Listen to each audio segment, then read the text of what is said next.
Adventures of Sam Spade, Detective. Brought to you by Wild Root Cream Oil Hair Tonic, the non-alcoholic hair tonic that contains lanolin. Wild Root Cream Oil. Again and again, the choice of men who put good grooming first. Sam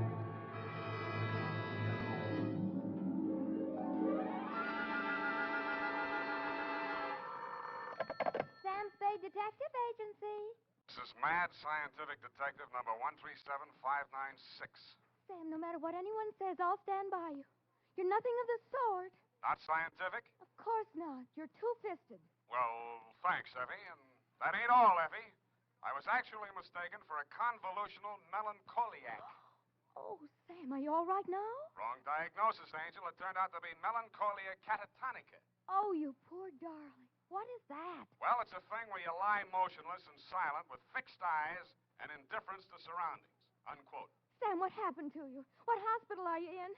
Can I bring you anything? No, Effie, I am now at large. Pull down the blinds, check the corridors for men in little white coats, and set a bottle in the window if the coast is clear. Oh. I'll be right down to dictate my report on the mad scientist caper.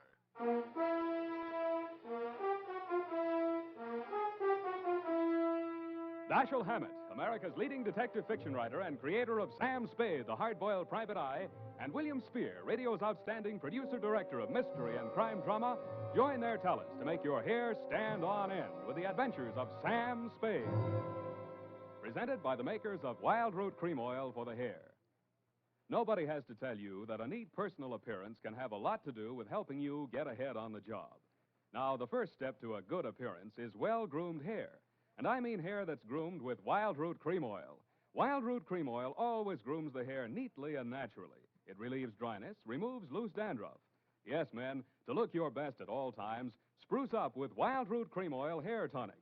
Again and again, the choice of men who put good grooming first. And now, with Howard Duff starring as Spade, Wild Root brings to the air the greatest private detective of them all in the adventures of Sam Spade.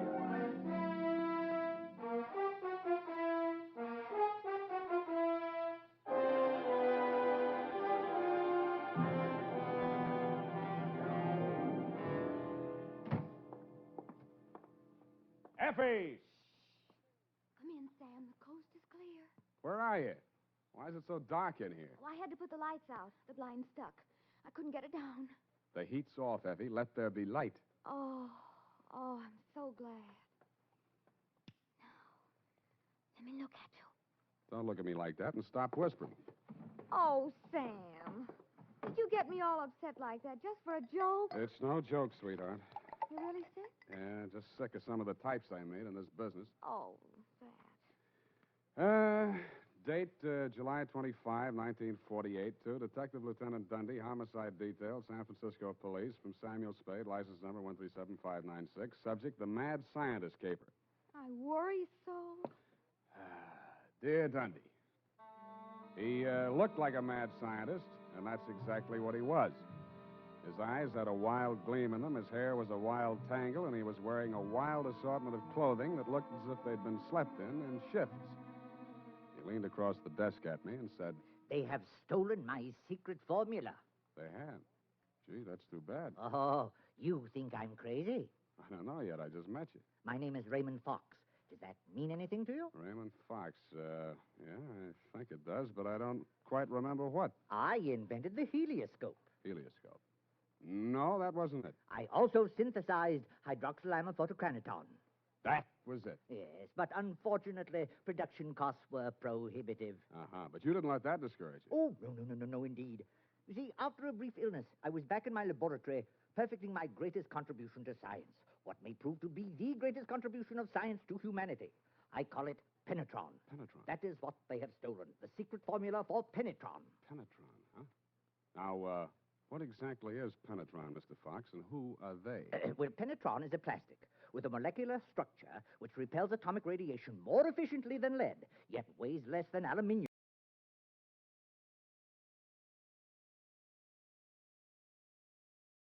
Expand the community. That's so cool. mean, that's what you got to do to try and grow around here. Yeah, because I came from the Dungeons and Dragons Discord, but like it's hard to get anything done on there. But this is so active that like Everything happens on here like all the time. So, Oh yeah, I love having an abundance of players yeah, and people. It's just nice, and it just makes me want to DM more. I've got a second one I'm starting, and I figure I'm playing in 2 free ones. I'll DM 2 free ones. yeah. That's only fair.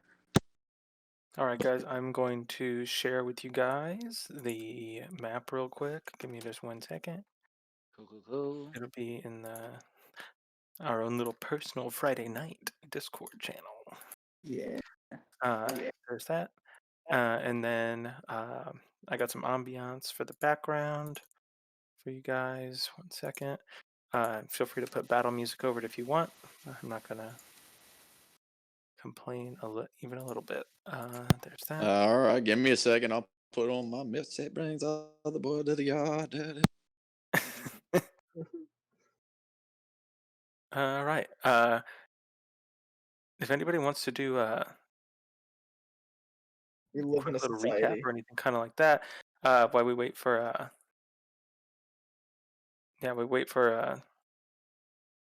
who is our not Godric, not We're missing Tavis. You want me to give him a Yeah. call? I've got his phone number. No. Tavis said he is not going to be making it tonight. He is He had at his niece's graduation. Here's a quick little recap. We found a person inside a suit of armor. We thought that they were the wizard. They're not the wizard. They were a hostage. We have suspicions held it might be the hostage. tower itself. Something deeper within the tower. Magicals. Yeah, Wait, the magical suit of armor / golem spit her out basically, and then went back Yeah. together. Last I Hey, remember.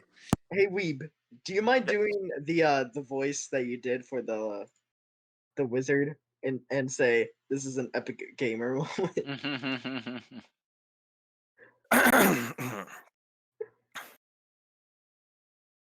This is an epic gamer moment. I love it. You do that voice well, man. You do. Yeah. That was so good. Yeah, Bravo.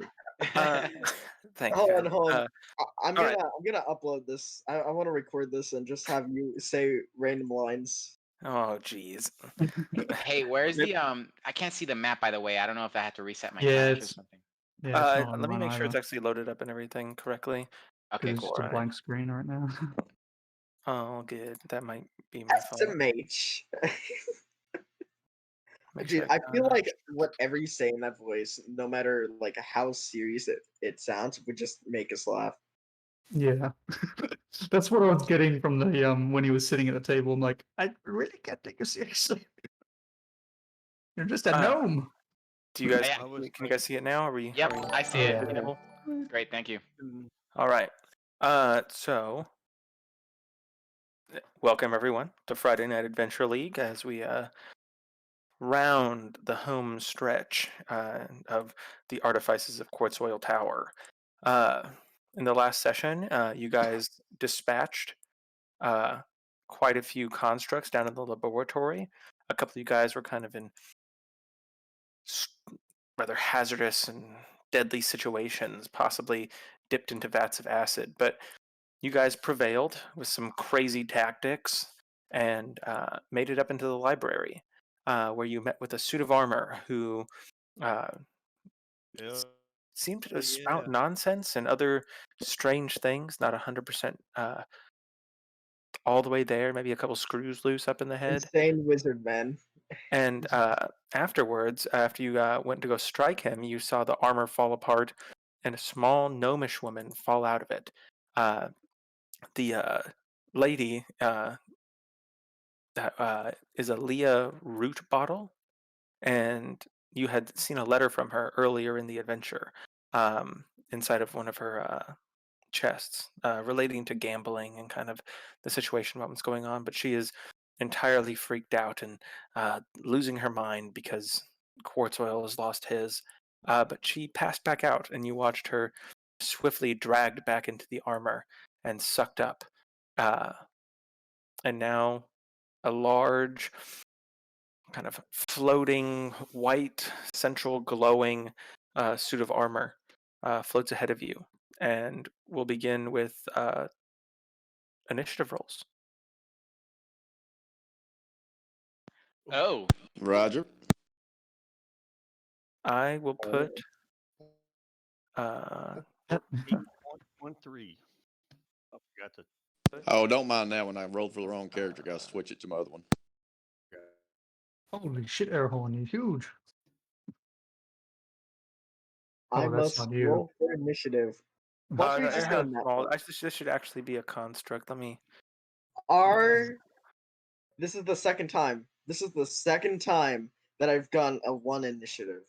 I forget how to ping in this game. Oh, you don't ping or in this tool. You use this thing. I'm this guy. All right, I got it for you, Weeb. sweet. There we go. We have Critical initial. I got a 4. Why am I 1 always plus last? 3. Why am I always last?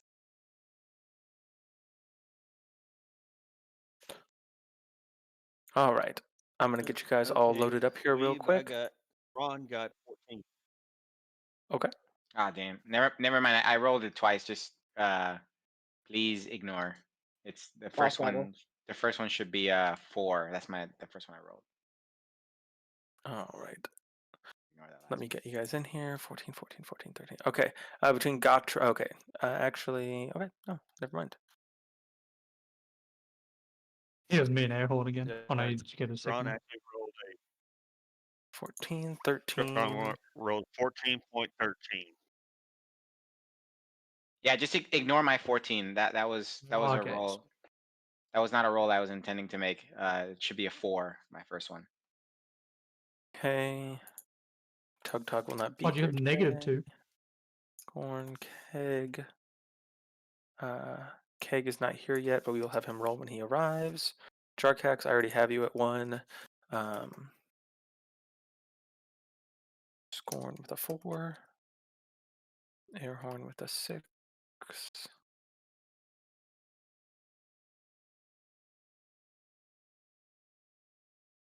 Airhorn with a 6. Jarkax back there. And did we add? Yes, we did. We added Keg as well. So Keg, all I need is an initiative roll from you as we begin the combat fighting this large, armored, floating being. Oh yes, I forgot the one I threw a bottle at. Yes. All right, let me just load up my Beyond quick. No rush. Yeah, there we go. Dice Alright. Dad is telling us to do our character intros. That is a 9. 9. Sweet. I will get you added in.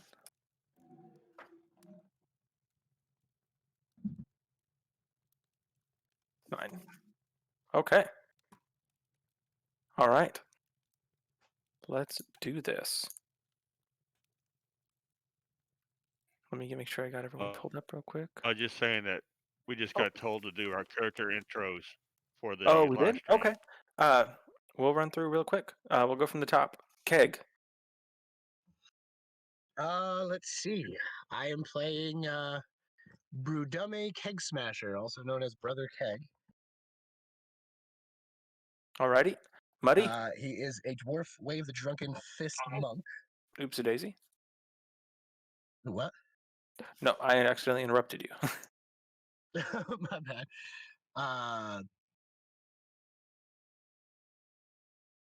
We'll go to Muddy he's now. your typical drunk dwarf, except he likes to raw. That's cool. Yeah. We'll go with names, name, race, class. Name, race, class. Cool. That's good with me. I like keeping it simple. And is there an owlbear link we're using? Or are we doing D&D? Oh, no. The Owlbear app should be in the Weeb's Friday League channel. Oh, okay. I was in the wrong channel. Thank you very much. You are all good. All right, Muddy, if you could introduce your character. Name, race, class. I am Scorn. I am a Birdman Ranger with a bow. There you go. Airhorn? I am Airhorn Windstorm. I am a half-elf monk. All right, Trax? Looking it up.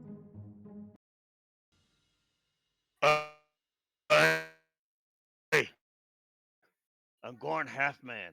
I'm a half-orc war cleric. Sweet. Jarcax? I'm a dragon. That there's not really much about me. I'm a dragon that's unlucky and has constantly nearly died about 5 times. Fair enough. And Gotrek. I am a dwarf slayer.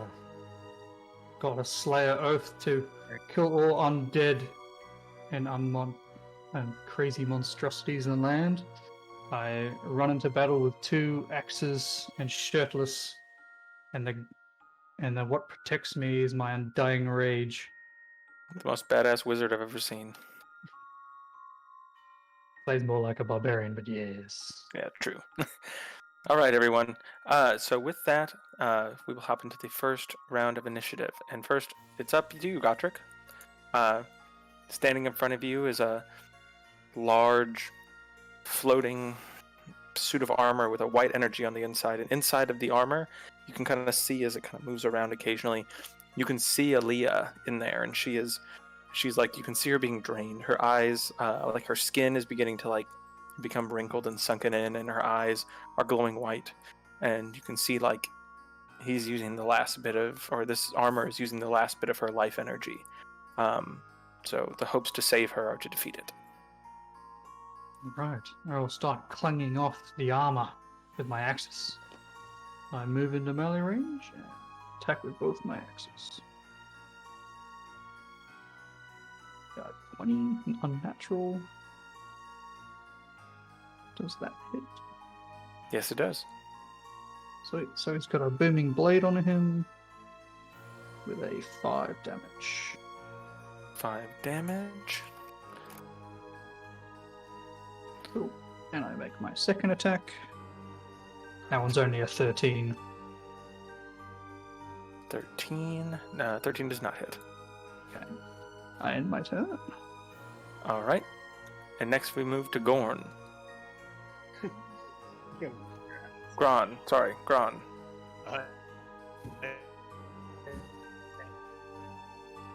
I'll sit there and I charge forward. And I said, I will use my long sword.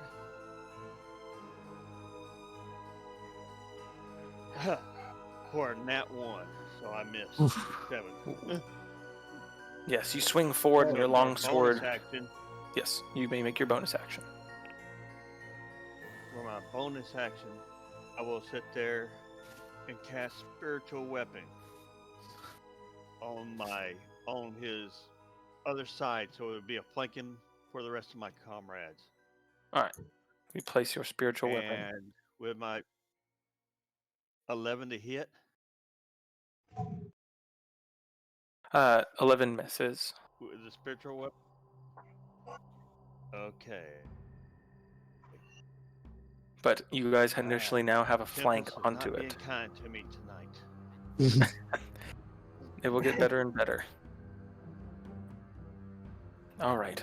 After that, go to the armor's turn. Oh man, I screwed. All right. Let me get some stuff open real quick for this man.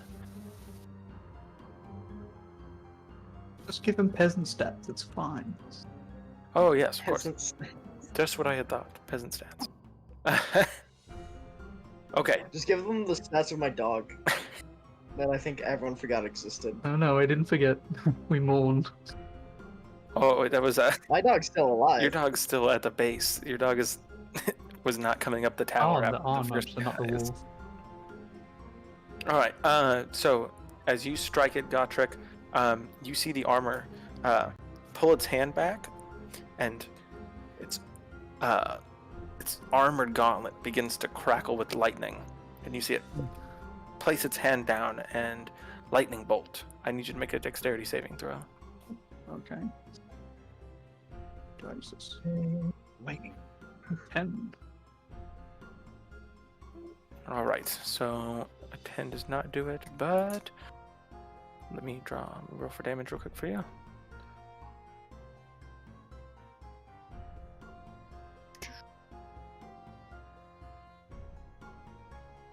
You take 13 points of lightning damage as it crackles off of it. There goes my glowing tatau armor. All right, and then after that, it goes to Keg. It is your go, Keg. Beautiful, beautiful. All right. Well, I got this table guy in front of me. Is it possible? Is it going to use an action to try to do some vault over it, sort of thing? Because it's like an on and off. No, just an acrobatics check if you would like to vault off of it. Okay, I'm going to try to vault across the table with acrobatics. Let's see. A 9. Proficiency in that one. Okay, so you manage to you run towards the table and you go to hop up on it, but it's got some books on it and you kind of like slide up the books and they kind of fall off the table.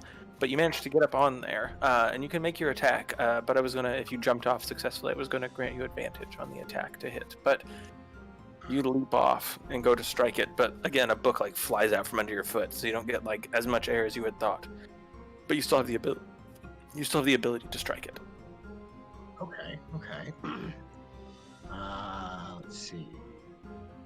We're gonna go with just a unarmed strike to start. Probably the usual.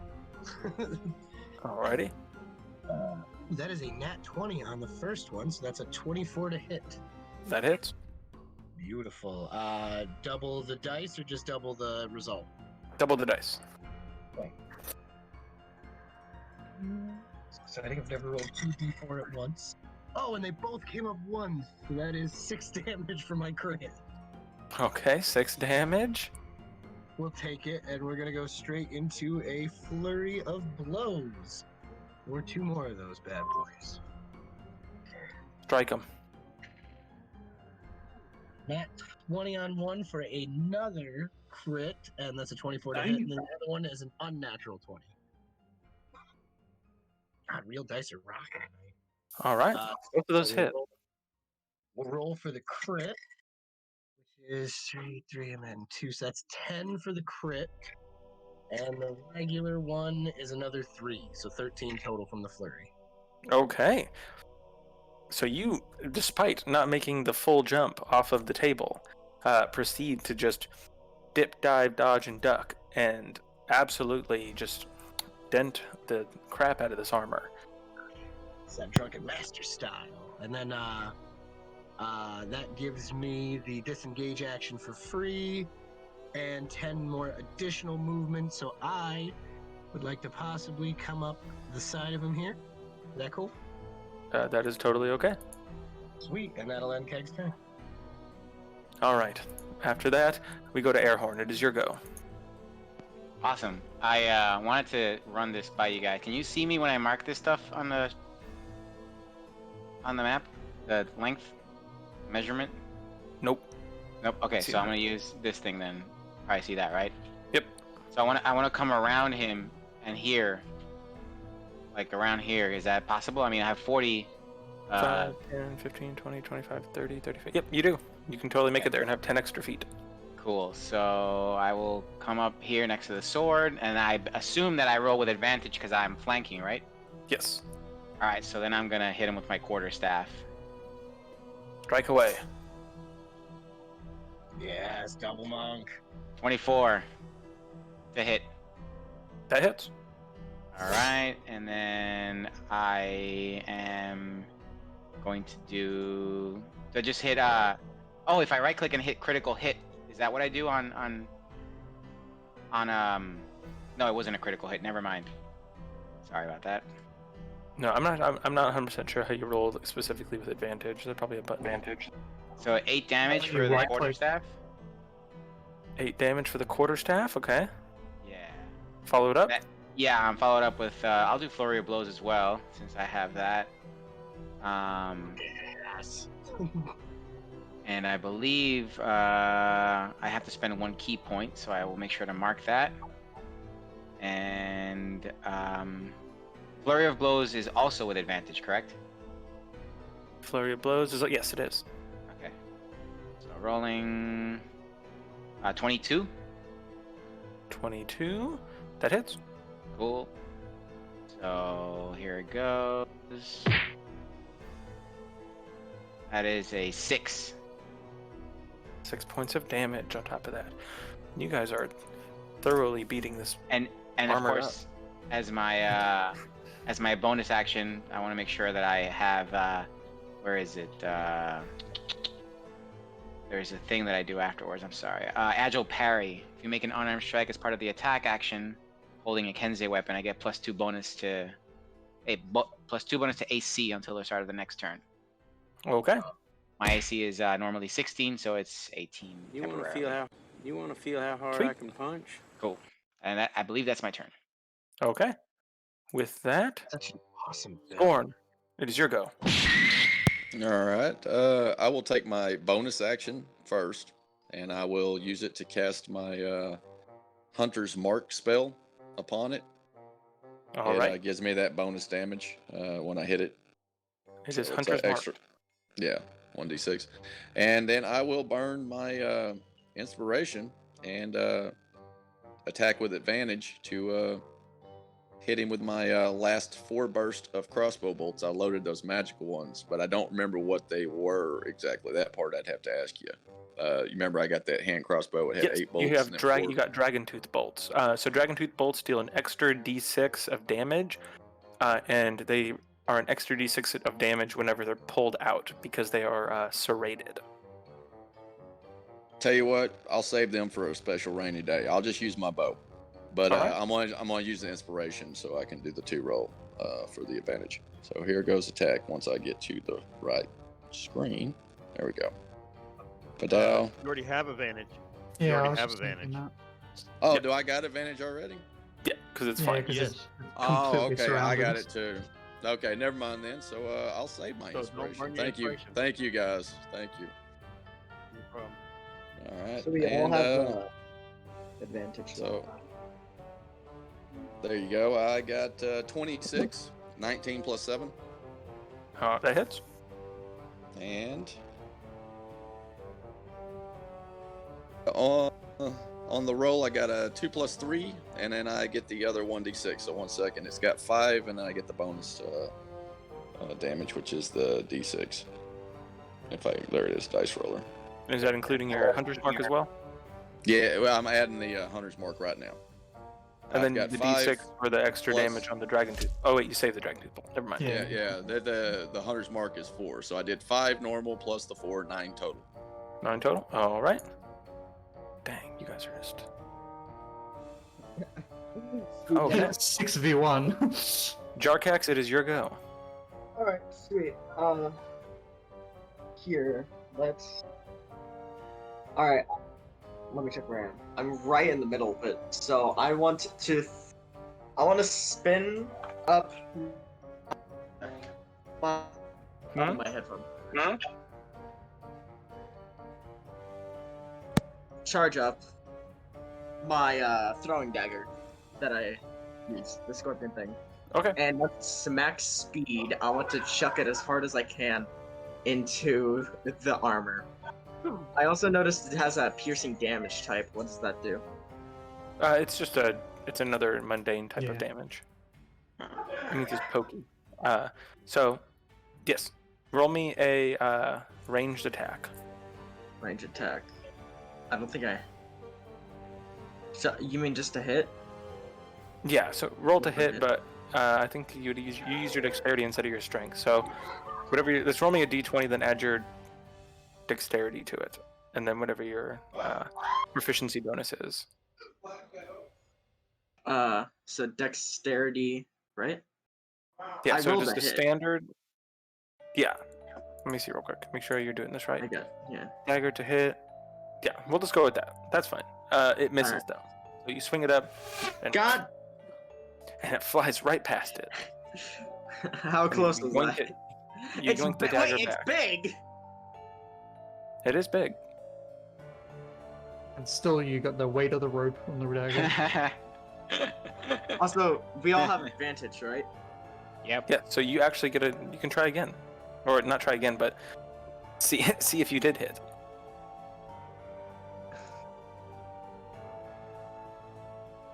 That hits. Sweet. Pull back on the rope and it slings in its neck. All right, now it's time to roll for damage. 4. 4. Woo! Big boy damage. All right. After Jarkax, we are back up to Gotrek. But first, Scorn, I need you to make a dexterity saving throw.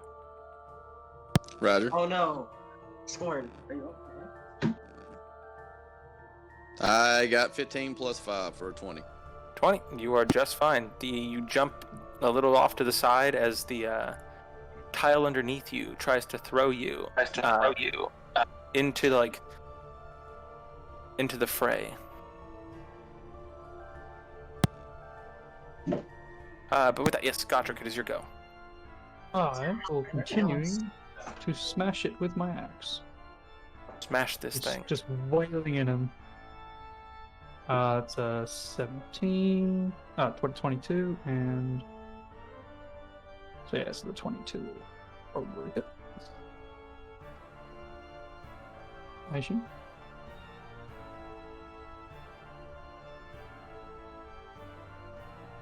Yeah, 22 hits. 22 hit? And 10, yes, 22 deaths. I'm sorry.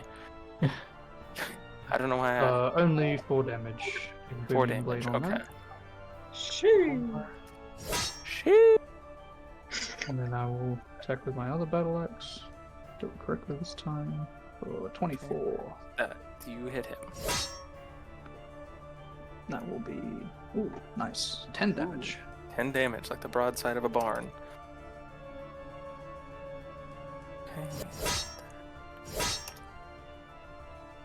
Okay. Minimum to almost max. And that's my end of my turn. All right. So as you strike it, and you see like some of the armor begin to like fall off of it and around it. I need everyone within 30 feet of him to make a Constitution saving throw. Isn't that typically everybody? That's like all of us. I think that's literally. I use my inspiration to You said each tile is 5 meat, right? Yeah, each tile's 5. So this whole room is going to get hit. But yes, So, I heard you. You're going to use your inspiration what to do I make roll? an advantage. Constitutions. Oh, good thing I did. Jesus. Ooh. Yeah, 18. My first one was a 2. 18. burn. Does that save me? I'll burn my inspiration on that as well. I got a horrible con save. I don't have inspiration, so. Yeah. Yeah, you do. You have 3, I think. I have 3. Yeah, I think you have 3 inspiration. Ooh, I have 2. Can I burn one of mine? Oh, Yeah. I haven't used inspiration at all. Hey, did you see? Yeah, Did you yeah. see that? What do you roll? I got rolled 2 3s What do you with advantage. I got 3 twice. roll? Wowza. I got 13 on mine. Okay, with the Constitution save throw and using my inspiration, what dice do I roll for the inspiration? It's just an advantage. You just roll it. It just gives you advantage. So with my advantage, okay. I went from a 6 to an 8. I went from a 5 to a 22. Okay, That's so perfect. the DC was 15. Oh, I'm not If you did not reach 15, you take 16 points of damage. What? And if you passed, you take half that. So 8. As like energy arcs out from this thing, I take it. No, you see it as it like armor begins to fall off. You see it like an aura shoot out, and everyone gets hit, and you watch your life force get sucked back into this creature. And you watch its armor begin to undent, and pieces of it begin to move around. That dirty pull. Yeah. That dirty pull, sir. We gotta hurt this thing. We gotta hurt it harder than we're hurting it. Great success. I need 3 more fists. My turn now. Yes, it is Gron's turn. All right, Ron's going to sit there and swing his long sword. 18 to hit. That hits. 24 to hit. That hits. All right.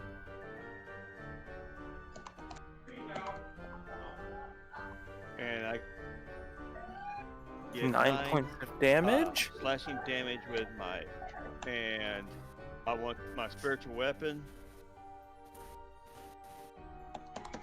with divine favor. Okay. I mean, with my channel divinity guided strike, that'll make it 16 to hit. Okay. Ooh, 16 does not hit. 16 does not hit. Okay. No, it does not.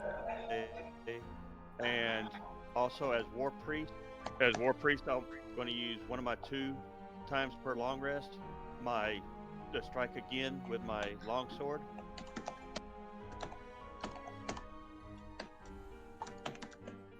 With 26 to hit. No, bonus action. So on mine it shows a 16 to hit. Right. Or do you have a bonus and I'm just missing it? He added 10 to my the spiritual guided- weapon with the. That yes. makes sense. Yes, you're right. Okay, cool. All right. So with divine energy, 12 damage. the spiritual weapon slices into the back of it, and it is almost as damaged as it was before. As you see large gashes and slices forming into it. Okay. All right, guys, let's get this Joker down before it hits me again. I'm looking pretty rough. Okay. And Okay. now it is officially Okay, next time, the tell me animated divine armor's intervention. turn. If you are a good boy or girl all gosh. year. Okay. With that, you guys watch it, like look around, and you hear the same kind of annoying voice, and it. You're not gonna take me down this easy. And you watch it teleport.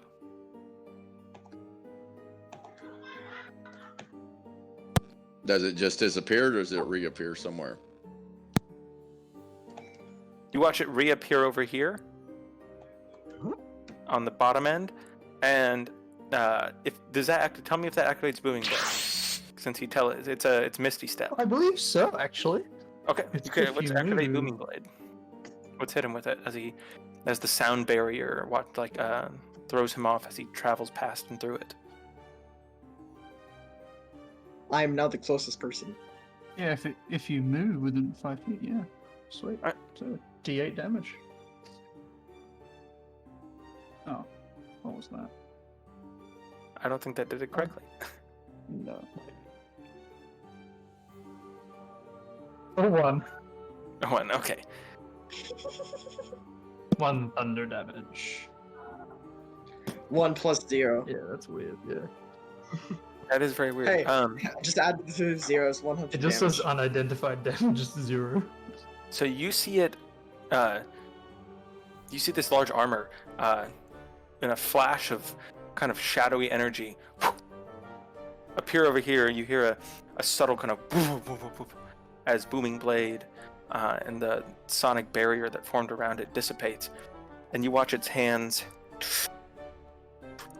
begin to like freeze up and crystals form on it, and you watch it launch its hands out in front of you, and a cone of cold shoots forward. I need everyone to make a dexterity saving throw. I'd like Dexterity saving throw. Dexterity is not my best. Oh, 6. I got a 6. Oh no. 6. Going down again. 17. Actually, it's a Constitution saving throw. I'm so sorry, guys. I got so excited. I got 23 on my dex. That's Let's terrible. go. 19. Peg pulled a natural 20. Natural 20. Okay. I got a 6 on my con. 11. Can I use my inspiration for this one too? Yes, of course. As many. Yeah, inspiration you know as what? can use. I'm gonna use one too because I got a 6 God, on I that need roll. these That's so good. Look at that. ridiculous. Jesus. I keep going from 3 to 18. Yeah, So I didn't 21 declare. all I didn't declare my inspiration before my roll, so I'll just I'll eat the 6 I got. Okay. Come 11, on. I mean. So everyone who did not get above a 15 takes 25 points of damage. Yeah. Everyone who did takes half as much rounded down. So that would Down. be I'm How dropped. much points of damage? 25? 25 points of damage. Ouch. Whoops. Also, if shit. you are down, you are now frozen solid. I'm frozen solid. I'm down. 12.5 times 2 is Oh, wait a second. 25. Rounded down, that's like 12.4, right? Yeah, so it would be 12. All right, so I'm going to run through the list real quick. Just tell me if you are frozen or not. Gotrek. I am frozen. Gron. Oh, wait, I'm still not healed from the I last. was frozen, but I got my.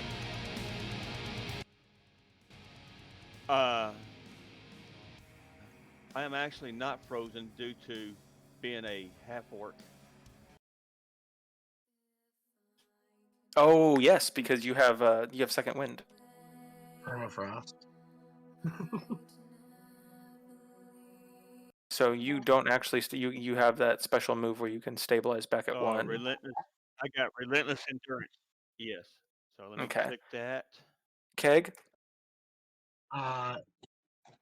It was 12 even if you pass the save, right? Yes, even if you pass the save. So I'm hurting, but I am not down. All right, Airhorn? I'm down. You said it was 25, right? Yes. Yeah, I'm down. Scorn? Scorn is popsicle. Scorn is frozen. Jarkax? I got like 19, so I should be fine, right? Yeah. As long as you have 19 HP. Yeah, you're plenty good. All right. And that is the armor's turn. Keg, it is your go. I can't save you from frost. Okay, let's see. I don't like this guy, but now I'm scared. I wanted to charge in. No, we're gonna charge in. We're drunk. We're still gonna charge in. And Keg is gonna try to go back over this table. I'll give you an aggro guy. All right. With an 8 this time. We're doing great. All right. You stumble over it. Again, you don't. It's not going to inhibit your action, but it will not grant you advantage to look cool. I'm all icy. And then It was slippery. And we are going to whack him with my quarterstaff this time. Okay. With a 19 to hit. That hits. Nice. That's D6. That's 4 damage on that. Okay. And oh yeah, we got the key points for it, so we are going with another flurry of blows. One each, so that is an 18 to hit and a 20 to hit. Both of those hit. So that's a 3. That is 8 total damage from both of those. 8 total damage. Okay.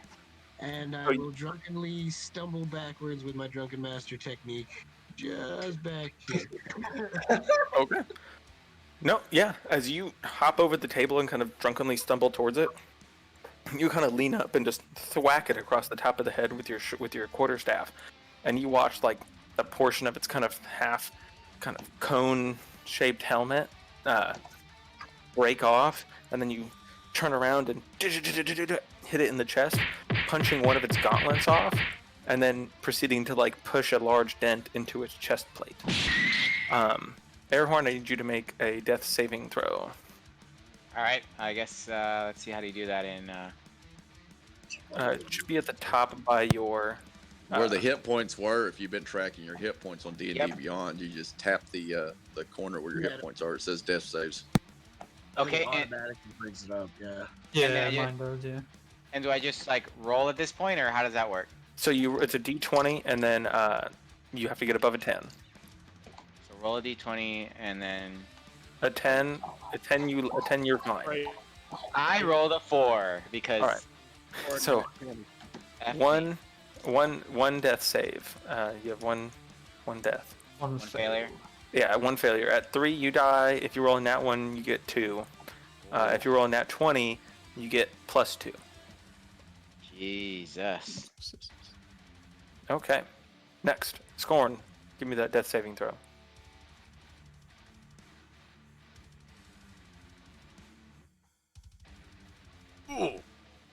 Got one fail. Okay, one fail. Jarkax, here go. All right. How far? 5 feet reach. And from here, that would be about 10. So I'm gonna move closer. Okay. And I want to activate Channel Divinity. Wait, no, is that the right one? That could be. Sacred Weapon. Yeah, Sacred Weapon, Channel Divinity. Okay. We got this, gang. Then, I want to attack it with my Greatsword, which I put it on. Okay. I'm gonna double check that. No, it's Divine Smite. That's the thing I was going for. I was gonna say, aren't you a paladin? Yes. Yeah. Let me look real Divine quick. Smite. Yeah, you can expend 1 spell slot to deal 2d8 extra radiant damage to the target, plus 1d8 for each spell slot higher than first, max 5d8, and plus 1d8 against undead or fiends. Is it undead or...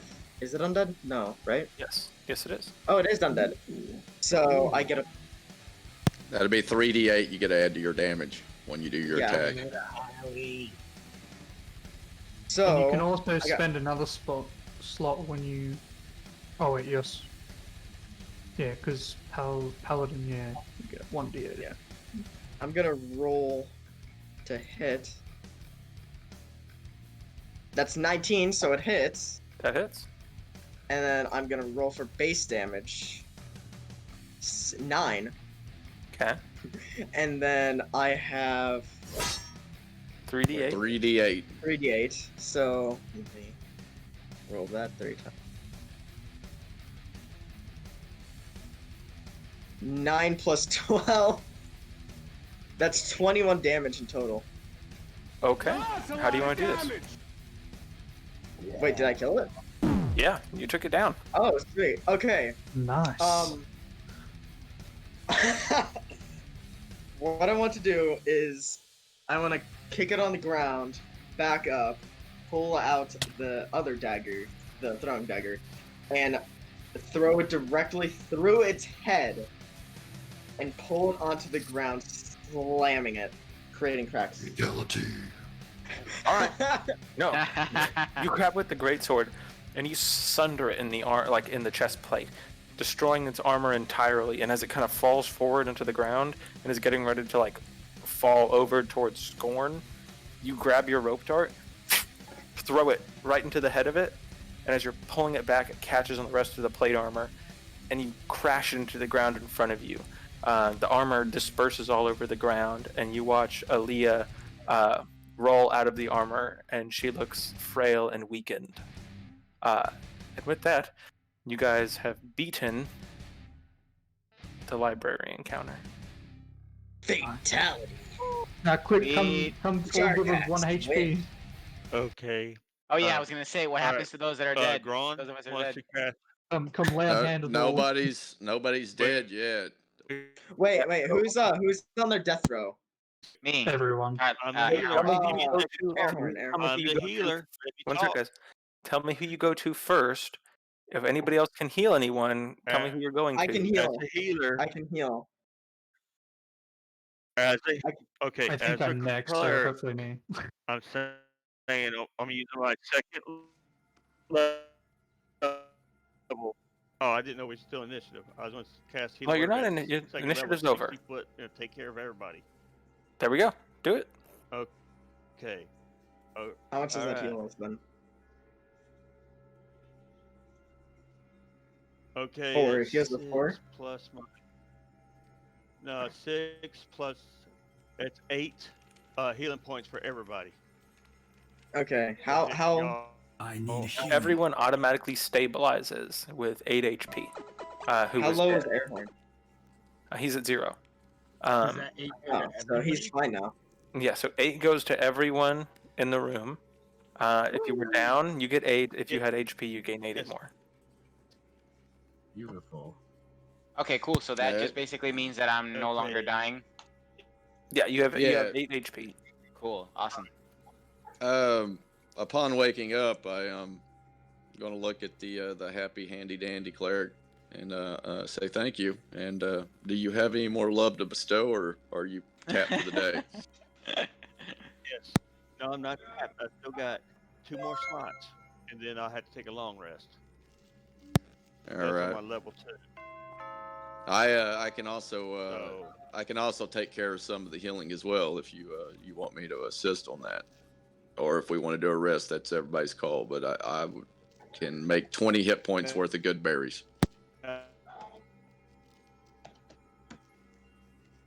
Okay. Yeah, let's say you get past. Everybody just needs to be within 30 feet of me.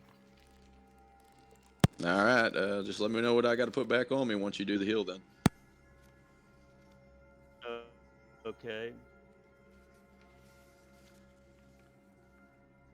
All right. And it'll be 15. 13 plus my modifier, so that's 15 points. 15 healing. So that everyone gains And 15? everybody else. Yes. Everyone gets Mad. 15 healing? Yep. Ooh, what spell is that, by the way? 15? That's called Daddy's Hand of Love. Prayer. I got rolled a. That don't sound right. It's called Wait, prayer. hold on. This was technically the boss, wasn't it? Yeah. I No. believe so. No. No. Shit. Not at all. Hey, I'm gonna burn 1 slot of my good berry to top off my hit points. It gives me 10. I need 9. So if anybody else wants 1 hit point, I'm you can missing eat my 7. last. So who's the lowest I need right now? 2 hit points. I got 23 Okay. out of 31, so I don't know what that. You're Yeah, that's missing 8. 8. Yeah. Anybody else missing more than 8? Nah. Okay. Whoever's missing 8, you heal 1. You eat 1 berry. Here you go, buddy. Awesome, thank you. That was The air fin horn. of the day. Did you say it was called Prayer of Healing, that spell? Okay. Yes. Cool, awesome. I rolled a 13 plus my modifier and come out to 15 points. Okay. So, as you guys kind of all sit down for a second and kind of all breathe for a minute, get healed and eat some good berries and take a second's worth of rest, you guys can see the kind of vast majority of books that are in here. You see books of all different subjects, but the majority of them are about tinkering and metalworking techniques. About there are a few with basics about infusing materials with magic or to how to create simple constructs, and some of them are scribbled with notes, kind of describing you as you peek through a little bit on some of the random ones. There's notes in there written by Quartzoil himself that decry these books as useless and inefficient, and all in all, you can kind of judge just kind of sitting here that there's probably 4 tons of books in this room. Hey, I got something I want to do whenever you get a sec, bud. Of course. I want to go to the little gnome chick that popped out drained, and I want to tend to her and see how she is. And if she's damaged, I want to try to take care of her. But she would have caught the heals from the cleric, correct? You would see that she's weakened. And if you could give me an investigation check as well. Also, to call anyone who was there at the beginning of the party, you do know that in here specifically was a book, the one that Garen was looking for. He had assigned you specifically to search for. So there's a book that he wants in here somewhere. You're going to roll investigation to try and find it? But you remember that. You guys didn't sign his contract, but you remember it's there. So everyone can roll investigation if they wish to search around, or if they wish to just chill for a minute, they can. Did you need me to roll anything to check on her, or did she catch that here? So no, investigation check for you as well. Okay, I only got a 10 on mine. 10 on investigation. I got 13. Airhorn 5, 13 on Gottrig. Yeah, so we'll just say all together, you guys kind of are looking around, and you do happen to see, like on the book, the actual book that the construct was thumbing through. Looks to be a book called The Artificer's Book of Minor Infusions. And inside of it, let me get to the appendix real quick to kind of explain as you guys are looking at it. Almost there. Take a short rest while they're searching. Yes, if you guys wish to take a short rest, feel free. May I take Okay, Cool. inside of the book, you can see multiple different spells. You see energy alteration infusion and the abilities and things that it can do to cast it. It can charge energies from acid to fire to cold to lightning to thunder into weapons. You see a glowing item infusion that allows you to have your weapon radiate 30 feet of a kind of a brilliant bright light. You also see lesser armor enhancements that allow you to reduce the weight and increase your ability to save and dodge damage. You also see stuff. You see stuff for quickening actions and spell storing and weapon augmentations, all inside of this book. Wow, one book. What was the first one you said? I caught everything else but the first one. Energy alteration. It allows you to charge an item with either acid, fire, cold, lightning, or thunder damage. That's a pretty impressive book. Who are we supposed to take this to? What was the guy that sent us for this? Garen was the guy who wanted you to sign the blood contract, and he said there was something in the library. The shady group we ran into before we came in. Yeah. So he was this is the only book that he wanted in the whole of the dungeon. I say we keep it. Well, obviously we're keeping this. I'd like to spend a couple hours copying some spells, some of those into my spell book. I have a theory. He wants this so bad. He wanted us to sign a blood contract with it. So whatever is in there must be worth a lot. Well, did you sign the contract? No. No, I said he'll know to that. He told us to go on, basically, and we've been worried about them kind of coming behind us. So we I barricaded the doors when we first got in with a bunch of furniture on the bottom floor. Feel free. I just posted in the Adventure League the book itself, so you guys can kind of expand and see all that it can do and what it does. I was gonna say I want to try to infuse my quarterstaff with the instructions. This takes the amount of time it takes to learn this. I would say you need to spend. Can we get the ritual? It takes 10 minutes to complete. So it takes 10 minutes as a ritual. But I'm going to say specifically for this book, so it's not thrown around, that you guys need to be attuned to it one at a time, and somebody who is attuned to this magical item can use any of these as a 10-minute ritual to end cost and alchemical oils that are needed to affect it. So one person in the group at a time can be attuned to it, but once they're attuned to it, they can place any infusion they want onto any item. But attunement you guys want me to do that? Because I do armor and stuff, and I can make you armor and weapons, and I've got a forge. I think that's really quite awesomely. We have the trading house, the Adventure League trading house. Once you have this in here, during off times, whenever you guys aren't doing anything, if you guys play in the Adventure Leagues on Fridays or whatever, or I really feel like any league that is really open to it, you can post that up in there and add infusions to people's weapons as long as the DMs are cool with it. I'm fine with that. Like, if you guys on the next break or between the next thing, you can bring these infusions into the other games that we play. Wait. Cool. So if somebody wants to enchant your weapon, could not render this file. try and keep it all together for you guys. So we can enchant our weapons? Yes, this will allow you to, but somebody has to be attuned to it first. So and be able to cast rituals. Yeah. A monk can't do it. No, so a monk can't do it. It's a ritual cast for a thing. So anyone can I believe, ritual cast through this. I know some wizards can only ritual cast certain spells, but you don't have to have ritual casting specifically. So it's like a cool. so it's like a spell scroll that doesn't get used up. Yes. Okay, sweet. Yeah. So you look. It's mostly like a recipe book. Yeah. Cool. I want like to do like a wand. It's not coming. It's not coming up for you. Hey, Weeb, it's not coming up. And no, it says could not. Just click the download message one. Oh, you're cutting out really bad. Yeah, your internet may be I the did, reason. and I got a wall of.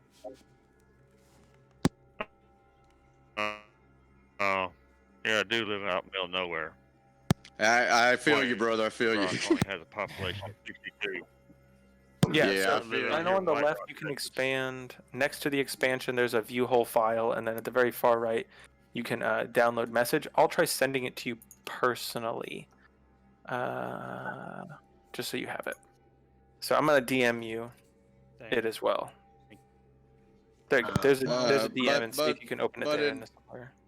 But in conclusion, we got a really awesome thing here, but it has to be attuned to someone, which is going to take a day to attune. So we can enchant weapons currently. So we don't need to in-depth focus on this personally, is my opinion right now. Yes. But that's just how I feel. I agree. I want to do one thing before we continue. I totally forgot about my gray bag of tricks, and I want to do that now before we move on. Okay. So I'm going to roll a d8, and a creature is going to pop out. Hopefully it'll be something cool. I rolled a 6. So for my bag of tricks, a giant badger pops out. Nice. Yes, it's an ordinary bag made from gray cloth. Appears empty. Reaching inside of the bag reveals the presence of a small fuzzy object. If I throw the object, it lands, transforms into a creature that I determined by rolling. So I rolled, and then the creature is friendly to you and your companions and acts on your turn. You can use a bonus action to command it, but otherwise it just acts appropriate to its nature. So cool. So it'll help us fight, I guess. Let me send you its stats real quick so you know. It's always nice to have a fuzzy badger. I was gonna say I put fuzzy on the board. Hey, it could Hey, have been an Weeb, angry beaver. Do you mind if I call my dog up? Your dog is not going to be able to come up. I'm not going to put it in just specifically because it can't fight. It is just a pet. What did I say it was? It was a badger, right? Giant badger. So let me post. I'm going to post it in the Adventure League for you guys real quick. So you have the stats for the giant badger. There is giant badger stats. And before we move on, we'll say with Keg's short rest, he took the giant beer barrel off his back and poured out glasses for everybody if they want to have a drink after that. I need 5. There's quite a lot in the barrel. All right. So we'll kind of to keep this continued and going. Also, kind of interestingly, if we ever do happen to return to this, or maybe we eventually actually never mind. It is meant for a different time for you guys. Never mind. Forget what I was saying. Cool. So to continue forward, can I do a couple of checks before we move on to the next room, if you don't mind? Of course. I'd like to investigate the room for any kind of secret doors of any sort. What would you need for that? And I just want to search for any kind of loot as well. Or would that be included with the actual roll we did for the book? So the loot you already have. It's the book in this room. I forgot you wanted to talk. You wanted to care after Aaliyah. So yeah, that was that, and then the secret doors roll is the ones I want to do before I leave this room. So investigation for secret doors, and then Aaliyah, I need a medicine check. Okay, Aaliyah's medicine check here. I got a 16. 16. Okay. You were saying something, Trex? And I got a 16 to look for secret doors. Didn't the heels hit her too? Yeah, but so my heels. Yeah, your heels hit her. To kind of explain into the situation. So as you are all sitting there, And Scorn, you're kind of looking through some of the information and looking around. You don't see any secret doors of any sorts. You do kind of go up the staircase a little bit and see that the door at the top of the staircase is locked. Nothing too crazy around in the bookshelves. No secret pull the book and a door opens up behind something else. But you do see the armor that Aaliyah was in as you're kind of like pulling her out from under it and taking care of her. You can see next to the Penarol Quartzoil signature, there looks to be a year written on it. So this says prototype armor. Penarol Quartzoil, and the year on it was 90 years ago. Okay, and this was the prototype, so yeah, I wonder what the final product ended up being. Yeah. And that is all I need to do. What about her with the medicine check of 16? You can just tell that she's tired. From the information you saw in that thing, you can tell she's, from what she said earlier about like Quartzoil kind of being crazed over the last few months and freaking out.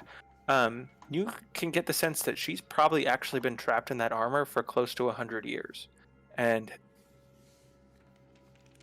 has not known. Poor thing. Yikes. You know, stroke her head. And then what are we going to do not- with her? I'm going to look around to the group, you know. We got a mission to, you know, get to the top and stop this madman, but we can't just leave her here. And if we do, we need to at least provide some kind of precautions so nothing happens to her. I'd like to whip out my bedroll and put her on the bedroll. Okay. Yeah, you guys put her up in a bedroll and kind of get her all situated and into an area where she would be safe. Kind of put some books around her to kind of guard her in case something happens to come upstairs. One other question too: who summoned the badger? Airhorn did. I did. And Airhorn, does your badger stay and watch her and run to us if something comes to her? Can he do that? That's a good question. I personally, no, meta-wise, don't know, but I'm assuming. No, he is not. He will take directions from Airhorn in attacking, but if he has no directions, which are simple directions like fight and do this, he will Same just as the act like a Beast badger. Mastery pit. Yeah, he will act like a badger. Okay, I got you then. Alrighty, I guess we did what we could then. At least wrapped her up in a blanket and kind of hit her in a pile there. Did I understand correctly that we took a short rest? Yes. So you guys took a short rest. Feel free to. You guys would not have your hit dice back though. So whatever hit dice you Yeah. spent last time, you guys hadn't had a long rest. Ain't to got no hit die. recoup. What are the hit die again? Something you can spend during short rests to heal yourself. It's equal to, you guys should all have 4 hit dice of your sort, from a D6 to a D8 to a D12, depending on what class you are. And then that's plus your constitution. Yeah, on each dice.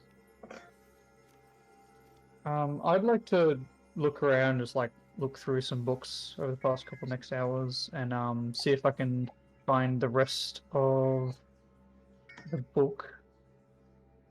So you for the could guess. animated armor. Oh, of course. So you, while looking around, see a couple books on constructs, and you think you could possibly piece together one to create an animated armor. You're not sure. You're not sure how long it would take and what you would need.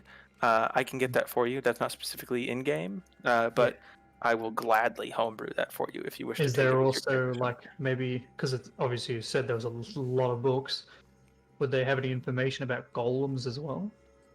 You do not see any golem stuff here. No golem. Mostly only constructs. Nothing. Nothing like iron golems golem. are constructs. Yeah. I'm talking about like iron golems and gold golems, and they're all constructs too. But I was just wondering if they're not, then that's not. No, you see stuff like made from armor. Most of this stuff seems to be animated armors or other simple constructs like that. Nothing that seems to be like flesh golems or iron golems or trying to transport a soul into another creature. Most of this stuff's undead.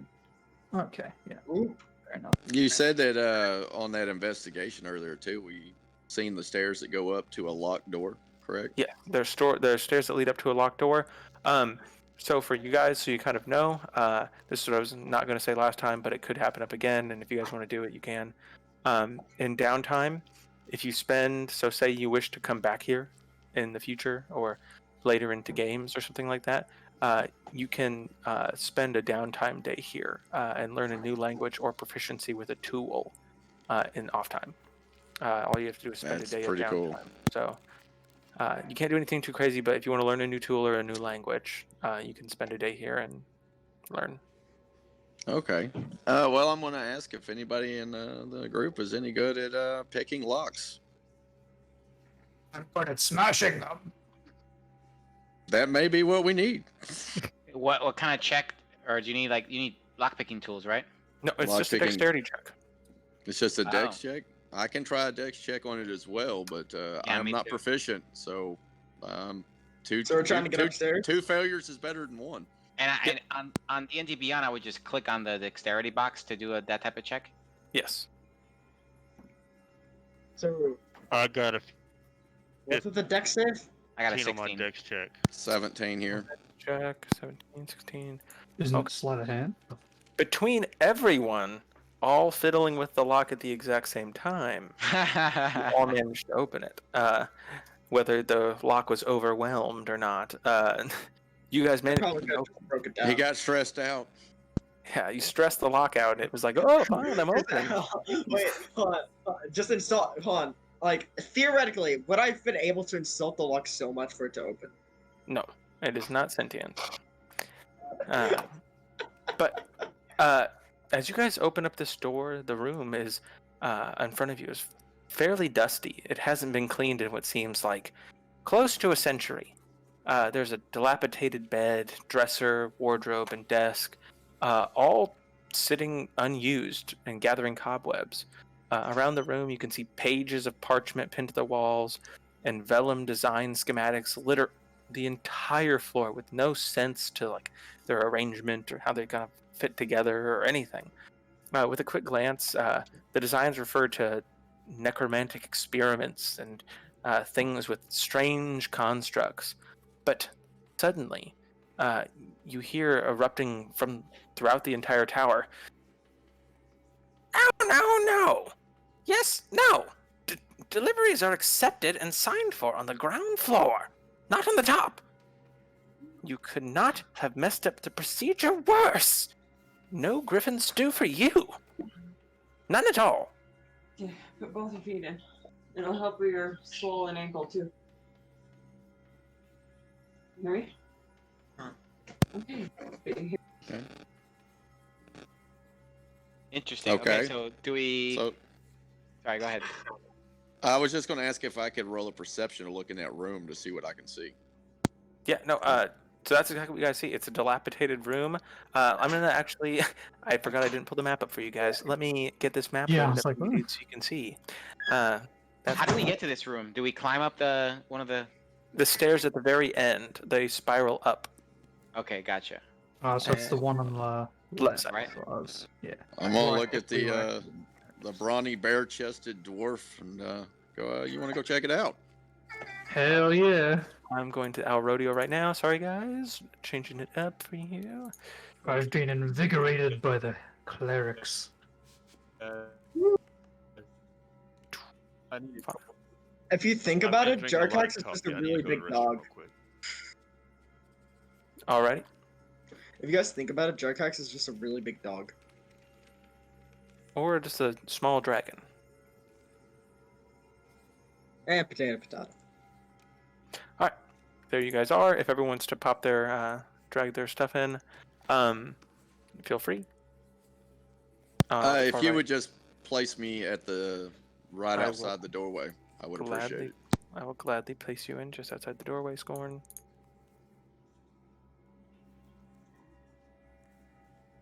Thank you, buddy. I No want to problem. sit right at the door.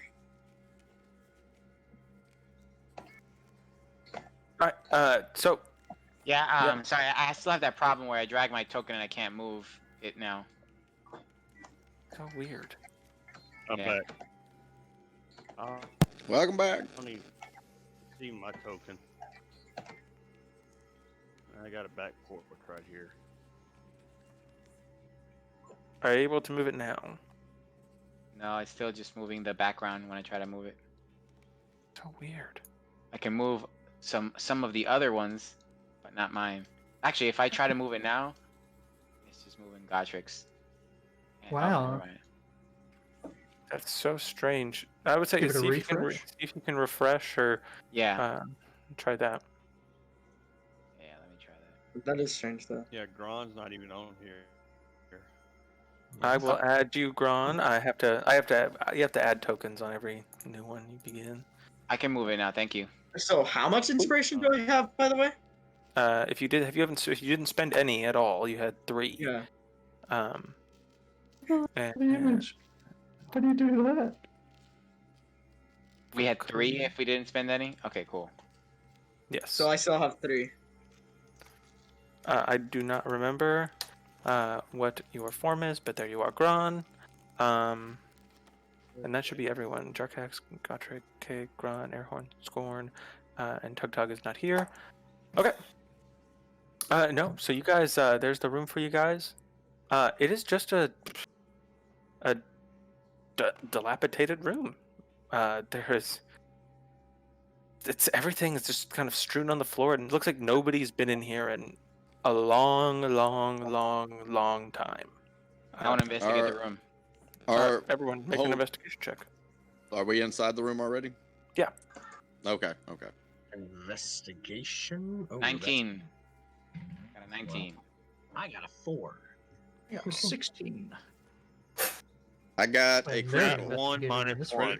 right. critical success, nat 20. Oh shit. Nat 20. Okay. What are we rolling for? Investigation. Investigation. All right. Oh, I have a +2 in that. Sweet. I got a D20 +2. All right, that's the nat 20, nat plus 20, and 19. 22. Everyone killed it. What?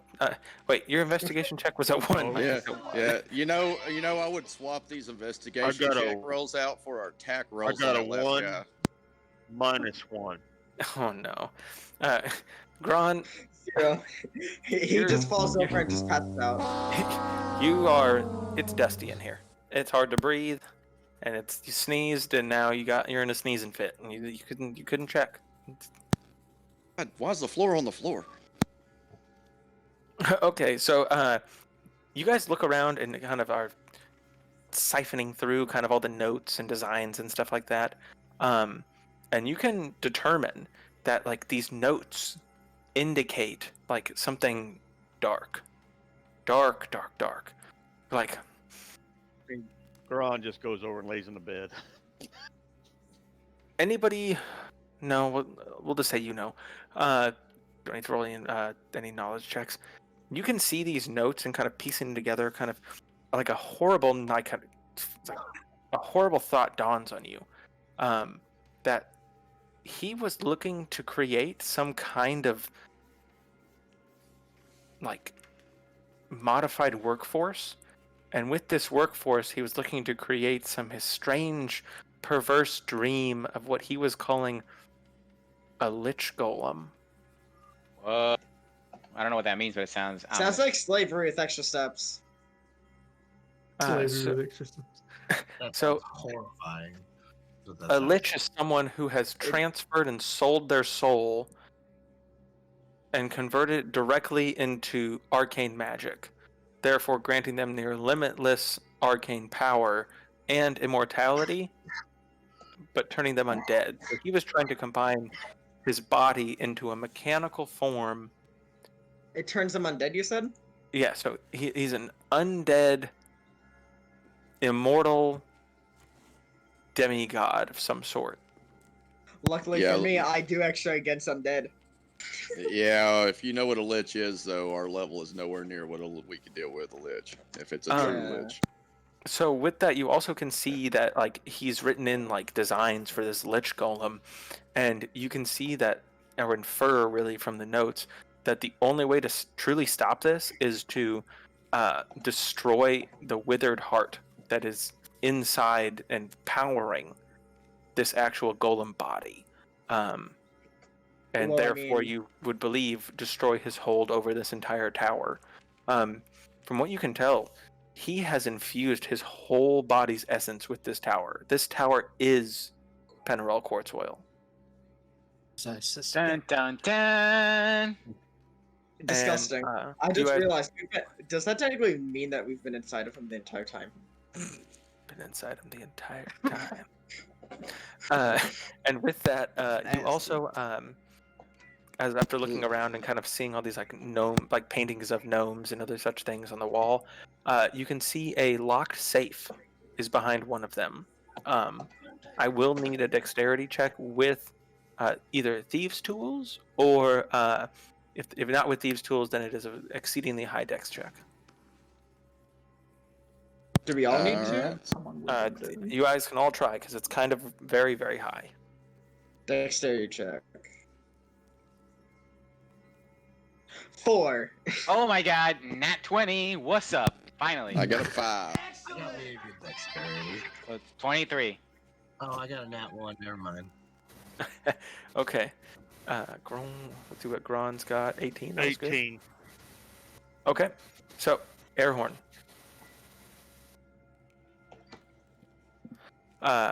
You walk up to it, and as you're kind of like looking around and kind of investigating in general with all the stuff that's going on, and you find the chest, and everyone's kind of looking at it and like, how does this work? And how does this work? And how does this work? You actually like look over and you kind of just infer from a couple of things around the room and can listen in and kind of focus in quietly, and you hear click, click, click, click, click. Whoa. Bink. And you unlock it, and inside you find what looks to be a leather-bound spell book. Interesting. Jackpot. I would like to let's see, do an Arcana check on it. All right, give me a knowledge Arcana. Anyone else can if they're also looking at it if they want to. We'd to love try to and make an Arcana decipher, check. 18. decipher the draconic that We- exists on the inside. We roll for a con check. If you're trying to read it. Well, I I want to try to read understand. I know Draconic as one of my languages. Okay, then you Draconic? understand. Wait, Draconic? Draconic is the language. Yes, that's the language of magic. Dragon. Yes. Oh, I know that fluent. Yes. I'm a dragon. Okay, so Yeah. I'll read this out for you Fluently. guys really quick. Inside of the book, you find a large list of spells. For first level, you guys find Burning Hands, Charm Person, Comprehend Languages, Detect Magic, False Life, Fog Cloud, Grease, Identify, Mage Armor, Magic Missile, Protection from Good and Evil, Shield, Thunderwave, and Unseen Servant. At second level, you find Acid Arrow, Arcane Lock, Blindness/Deafness, Continual Flame, Darkness, Invisibility, Knock, Magic Weapon, Misty Step, See Invisibility, and Shatter. At third level in this, you see Animate Dead, Bestow Curse, Clairvoyance, Counterspell, Dispel Magic, Fly, Glyph of Warding, Lightning Bolt, Jeez. Magic Circle, Remove Curse, Vampiric Touch. At fourth level, you see Arcane Eye, Blight, Conjure Minor Elemental, Fabricate, Greater Invisibility, Ice Storm, Locate Creature, Stone Shape, and Stone Skin.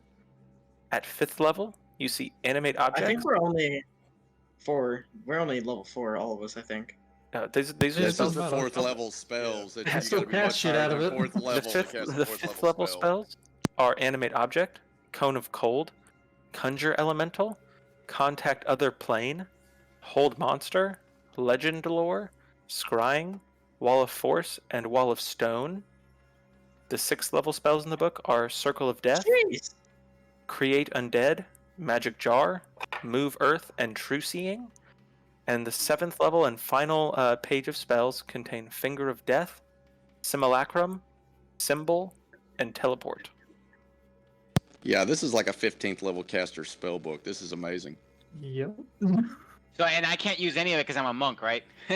Yeah. No. Yeah, this is a spell book. These are Yeah, this is any arcane. wizard will Unless go it nuts. inspires you to become a wizard.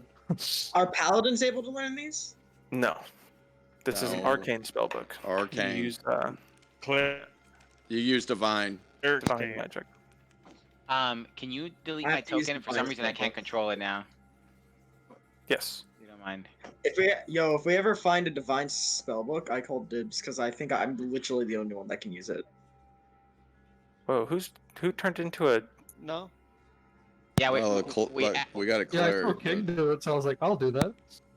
I added It my won't pictures token from my D&D sheet, but I It cannot won't- control it. Weeb, is there any other doors that we can see in this room or stairs? It will not for some reason. Yes, the left side staircase also goes up, or the right side staircase also goes up. Airhorn, I'm not sure how to delete. You should be able to drag it down to the bottom. There should be a trash can when you grab it. I see it now. Boom. I will bring your character back in. Oh, There's a if you don't mind, let me do that just in case. Yep, I will toss it again. Yeah, let me try to see if I can get it to stick with me this time. Wow, this is so weird. I drop it, and as soon as I drop it, it doesn't let me control it. All I can control is the map. Are you using the little hand in the top right corner? Yeah. Yeah. See, now I can move Gron, and I can move other players, but it doesn't let me move. I'm just gonna reset the cache on this website for my Okay. for my instance. That is totally fine. Let me copy and paste this. I'm gonna copy and paste the A wizard's The spell book.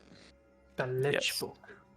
Yeah, and out of character, guys. I mean, we got two books here at the end of the session. To be fair, if we want to take in roll off on who gets them, that'd be cool to me. Or if Yeah, there's they another said way y'all want to do we it. can put it in the Adventure League, and we can all use it. So like we can all just share it like that. Even the spell book. Yeah. I'm cool with that too. It's like a party what do you call it? Bag of holding. They said that's what we were saying. The spells don't disappear, right? When you learn them. No, they are in there. This is the recipes for the spells. That's awesome. Then if I've got access to all these spells and all these enchantments on this character forever, that's pretty cool. Yeah, so it depends if you can learn them. So as a range. I ain't gonna use it. I've just got access to it. So like if I have another party member or something, it's a caster. I mean, if I have access to this book, I could let him see this book, right? Yes, they could. Yeah, that is, and then of course like a blacksmith or an armorer or somebody that enchants.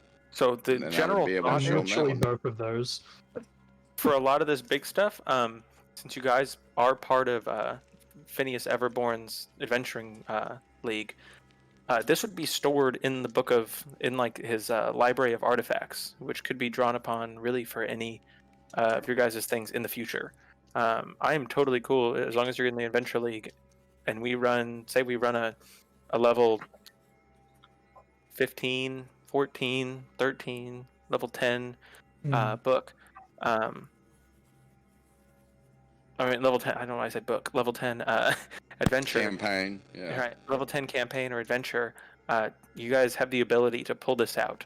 Well, you named off one of my favorite spells of all time since second ed in that list of spells, so that's awesome. Magic Jar is broken. Oh yeah, it is awesome. Really? It is one of the spells used to create a lich. Oh. It transfers your soul into an. That's what's in the book. Spell. It's what's in the book. I had somebody in a game I ran that I took over a Will-o'-the-Wisp with a Magic Jar spell in second ed, and I slaughtered an entire dungeon when my whole team was about to be wiped out. He failed his save on it, and I took control of the Will-o'-the-Wisp. There we go. Yeah, for some reason, it doesn't like that I import this. Sorry. So you can delete that, and I'll just keep using the fist icon. Okay. That. weird. As soon as everybody's kind of done whatever they want to do, I would like to talk to the group and see how we want to go about going up these stairs and investigating. Yeah, no, I'm you looking at guys this have bed going, we all need a long rest. you guys have Yeah, cleared out everything from inside of this. Yeah, Unless we everything do from inside of this take a long entirely. rest. You guys can feel the cold coming in, and you can hear like mechanisms working. In the, you can hear mechanisms working in the layer above you. So you feel like you're very close to the, if not one layer underneath the roof. Interesting. All right. May we take Would we be able to take a long rest I here? would I'd suggest taking a long rest. You could take a long rest. I would say you can I will let you guys reuse your hit dice, but I would say this is not a safe place where you will regain all of your HP. So you can take a long rest and use your hit dice and like fill your hit dice back up and use it again. But I would say, yeah, you do not have this isn't a safe place. Okay. I'm already full HP, so I don't need that help. Yeah, I don't feel any place in this tower safe. Do I still get spell slots and stuff like that back? Yes, you would get all that stuff back. You would get. Just tell me how you guys would. I would need 3 watches, and tell me how you guys are barricading. The room you guys I kind of want to go back downstairs and grab the girl, bring her back up here, poor gnome. Okay. Yeah. Good call. Bring her into this because it seems like a nice safe room, and I'll like to bring the armor up here too. Scorn will take first watch for sure. I'll take second. Okay. So we'll go with perception rolls. Yeah. So whoever ran first watch will perception check, as everyone kind of lays down. 13. Okay, 13. You do go down and get Aaliyah and bring her up to the top of the not to the top, into the room with Penarol and Penarol's quarters, and get her set up and rested in the bed. With a 13, there's not much. The noise of the work in the roof is tireless. You see no break in it at all. It happens throughout your entire watch. There is loud clanking and banging and like a cranking of wrenches and all night, or at least for your portion of the watch. And then Who was number 2? I'll go wake them up at the end of mine. Second watch. Keg. And I will perch and go to sleep. Gron's the last. You can spoon with me. I roost. I roost. I got the bed over here. The way I sleep is I just curl up like a dog. That was Perception check for 17 plus 2, so 19. 19. Same thing. You're up, and during your watch, nobody disturbs anything in the roof, but there is just clang, clang, clang, clang, constant tinkering on the roof. The entirety of your watch. And who's taking third watch? I'll take it. Airhorn. What is it that I need to roll again? Perception check. Last watch. Oh, so you're taking. So we'll have Aaron Horn and Gron both take last watch, since you guys both don't need a full night's sleep. I roll a 10. 2 10s. So yeah, between you guys, a dirty 20. Or a 4. No, you guys. Same thing. There's no disturbances. Everyone sleeps peacefully, but there is again the constant tinkering coming from upstairs. Just crank, crank, crank, crank, crank. All night. All right. And you guys can see the peaks of sunlight come through the long slits inside of the outside walls. I'm gonna put the next map up real quick for you guys. We'll get you guys moved in as you guys, if and when you guys decide to make it up towards the roof. I'm going to, when I wake up, stretch real big and look at the group. Don't y'all guys expect eggs? Hell, I'm gonna get up and Take just some bacon, cast too. mage armor. All right. I So get up. whatever preparations you Yeah. guys want to make, feel free to tell me. Make a prayer to Tempest that if he allows us to go upstairs and kill as many as we can in his name as offerings. Can you give me a D100 roll? A percentile dice. I'll do it. What? No. Let Gron roll it. I got it. 97. Ooh. That is Damn. That's solid for 100 roll, man. Yeah. That is a very solid. I'm gonna post this map real quick for you guys in Albert Rodeo.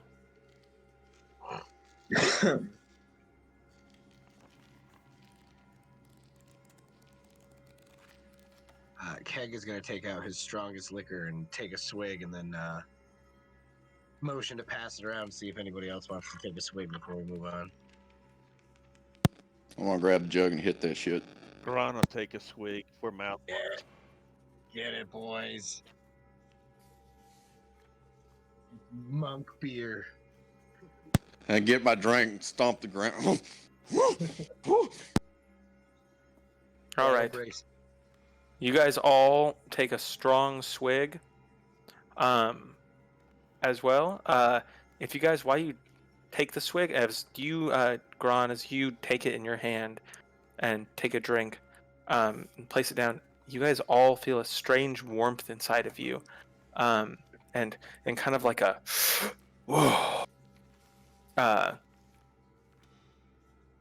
you hear a whisper, kind of echo through, like a breeze comes through the inside of,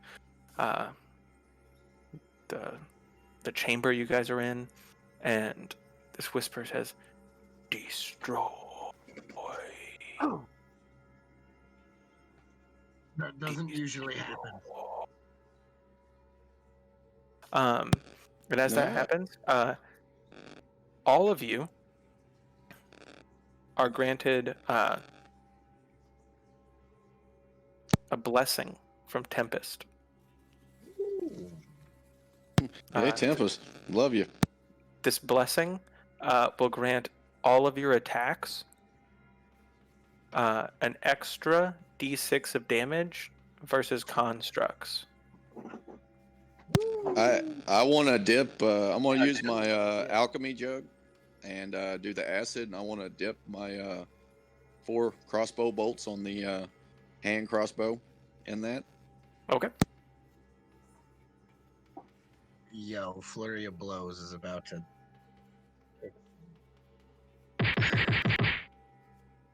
All right. A D6. So, tell me when you guys are heading up. If you guys are putting your characters in here, I'll kind of. I'm ready to go. Yeah, same. Ready to go in? Okay. Let me go. All right. Let me explain to you guys as you head into the roof and the final portion of Quartzoil Tower. Final battle. Almost there. Okay, really? There's so many pages. Nope. Okay. So. There we are. As you enter the area, through the doors and into the roof, you notice there's no biting wind, though the area is still absolutely freezing. You see snowdrifts have like fallen off the ceiling, and as the snow kind of collects, you can see there's some kind of strange invisible force field that is somewhat fogged and condensated from the frost, and coated in kind of an outside layer of ice that is protecting this roof and top area. Around the rooftop, you can see 3 constructs are kind of working together and assembling what appears to be an enormous metal arm. While against the tower wall, you see more constructs stand like soldiers at attention, awaiting orders. To the north, there's 2 ladders on either side, and you see this huge golem kind of slumped over, unfinished. And once again, that small, kind of annoying voice erupts from the tower, and you can hear it. This is an insult that cannot be overlooked. You are not simple traders interested in my wares and goods and superior hygiene. You are nothing more than thieves set on stealing my greatest secrets. You shall not have them. And with that, you watch all of the animated armors slowly grab their bits of pieces of wrench and crushed up ladder, and begin to engage you. I'm gonna put all the stuff out. How and send you a many? pic. You see 6 of Oh, the Lord. animated armors and 3 of the 3. No, sorry. 3 animated armors and 12 other suits of armor that have not been. You're not sure if they've been activated yet or not. I would like to step off with this as an channel divinity, turn undead. As an action, I present my holy symbol and speak a prayer centering the undead, and each undead that can see or hear me within 30 feet must make a wisdom saving throw of 12. If the creature fails its saving throw, it is turned for 1 minute or until it takes damage. The turned creature must spend its turns trying to move as far away as it can away from it. Make them fall. That's what I was thinking. Fall That- off the Okay. top of the roof.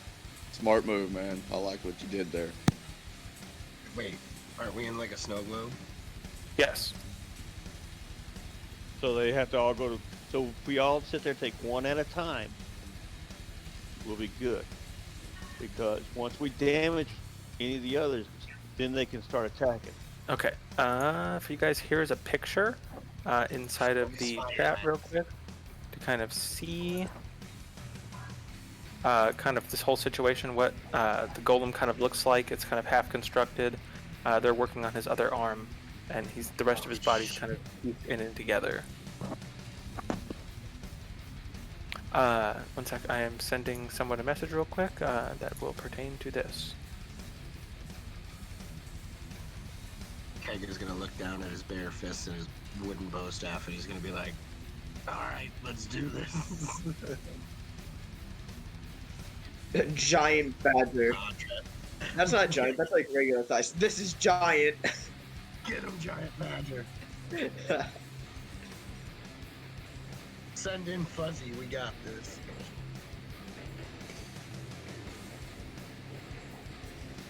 Like, that's not even an exaggeration, just send him in. I'm completely on board with that idea too. We all center all damage on one source. You know, one target. Okay. So, we'll keep the same initiative order as before. I apologize if anyone got anything really bad, but just so it doesn't, not everyone has to roll all again. And I'm gonna kind of roll them on a similar initiative, so we'll put them there. But let me get them actually put in real quick. This will just take me milliseconds. Yeah, I was actually going to burn an inspiration on this initial roll too. So, see 1, you see 2, you see 3. They must have all their golem books up here.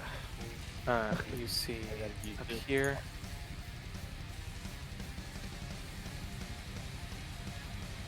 Yeah, that thing's a beast. Oh, just name it Q. I kind of want to fight it.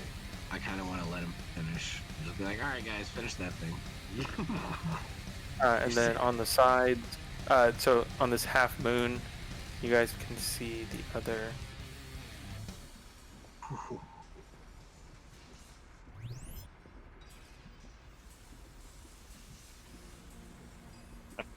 I say we work our way around, one at a time.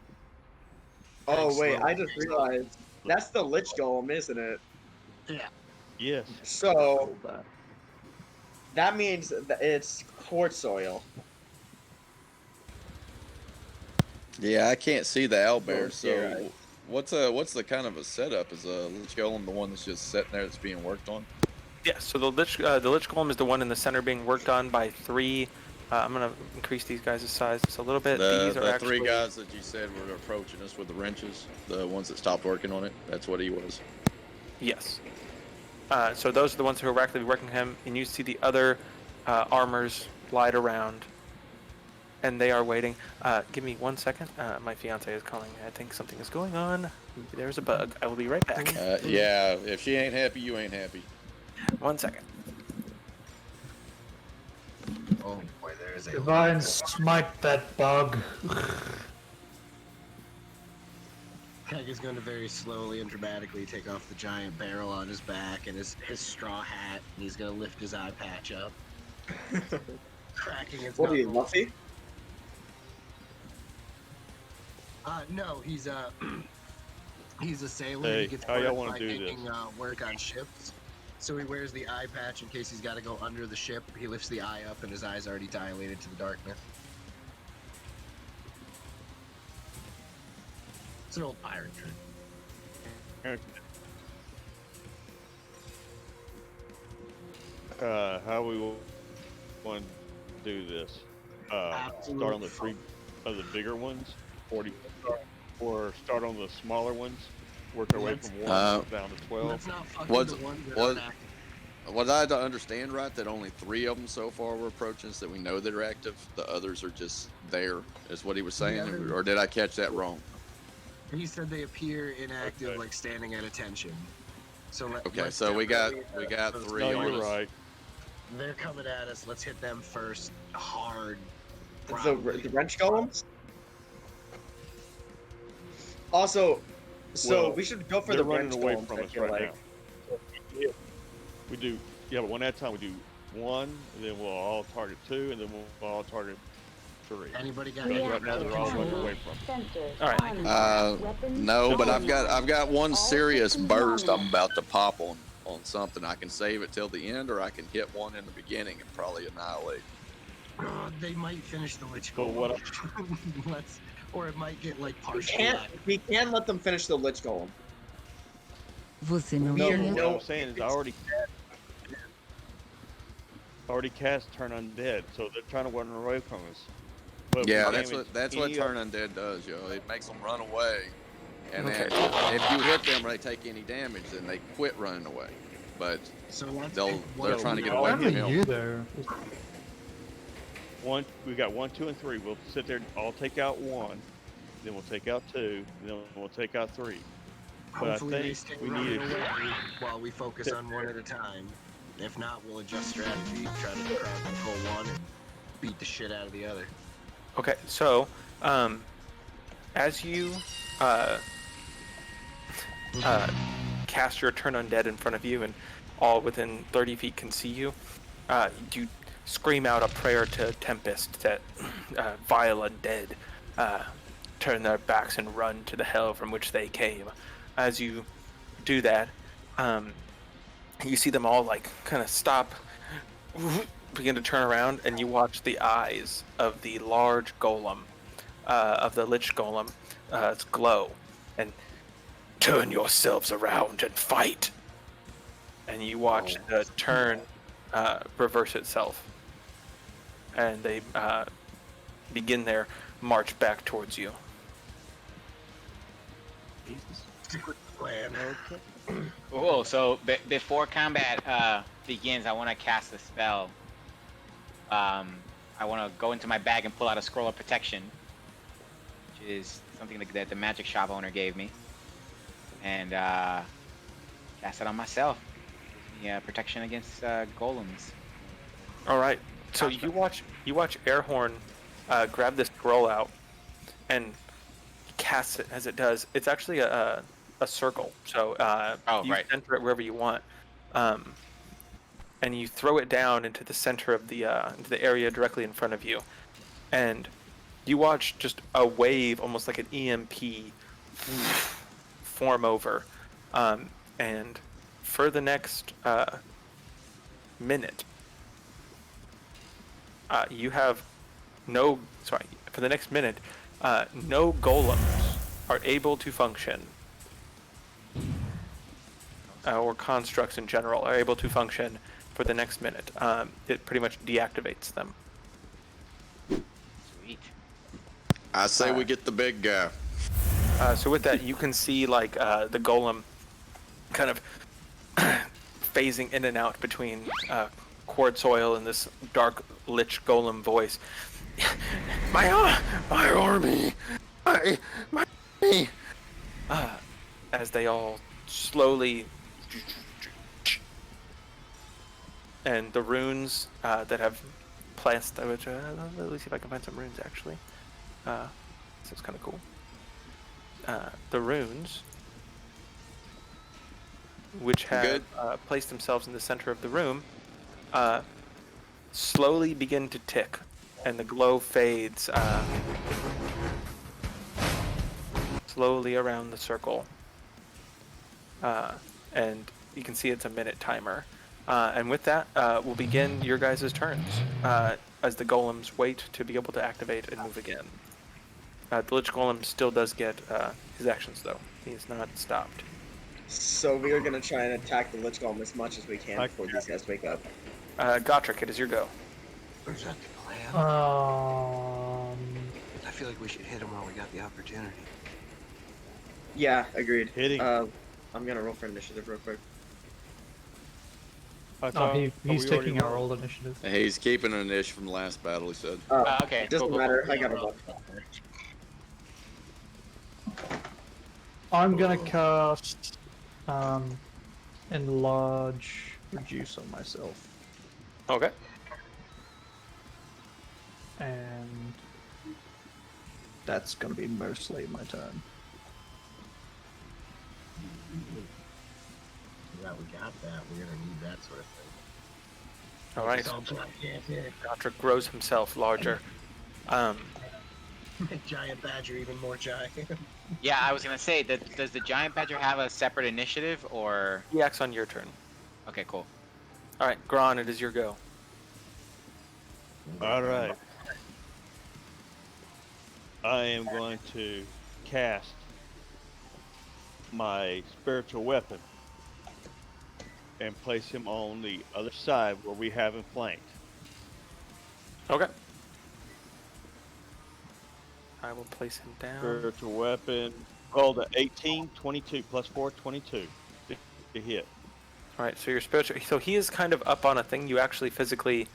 The only spots you can really hop up here with him are here, here, yeah, here, and here. He is about 30 feet in the air. You'd have to climb up the ladders to actually fight him, or to be in melee range. But yes, your sword is floating up there with him. Right. So I don't need to get in 22 melee hit. range with him. I'm saying if you are our melee range, you have to get up the ladder and to him in order did. to fight him. And that just did 6 damage. All right, 18. Let me pull up his stats real quick to make sure I got this. Yes, 18 hits. Okay, and he got 6 spiritual force damage. And next, I want to use my crossbow. Okay.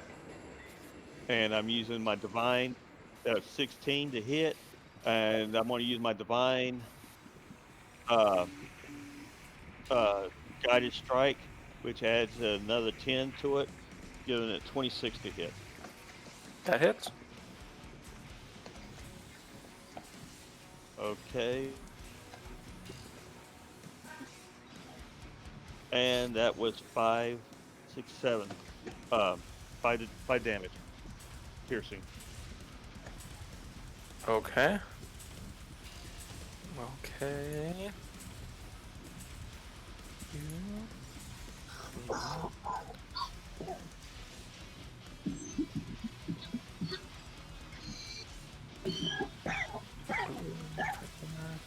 Don't die on me. Don't die on me.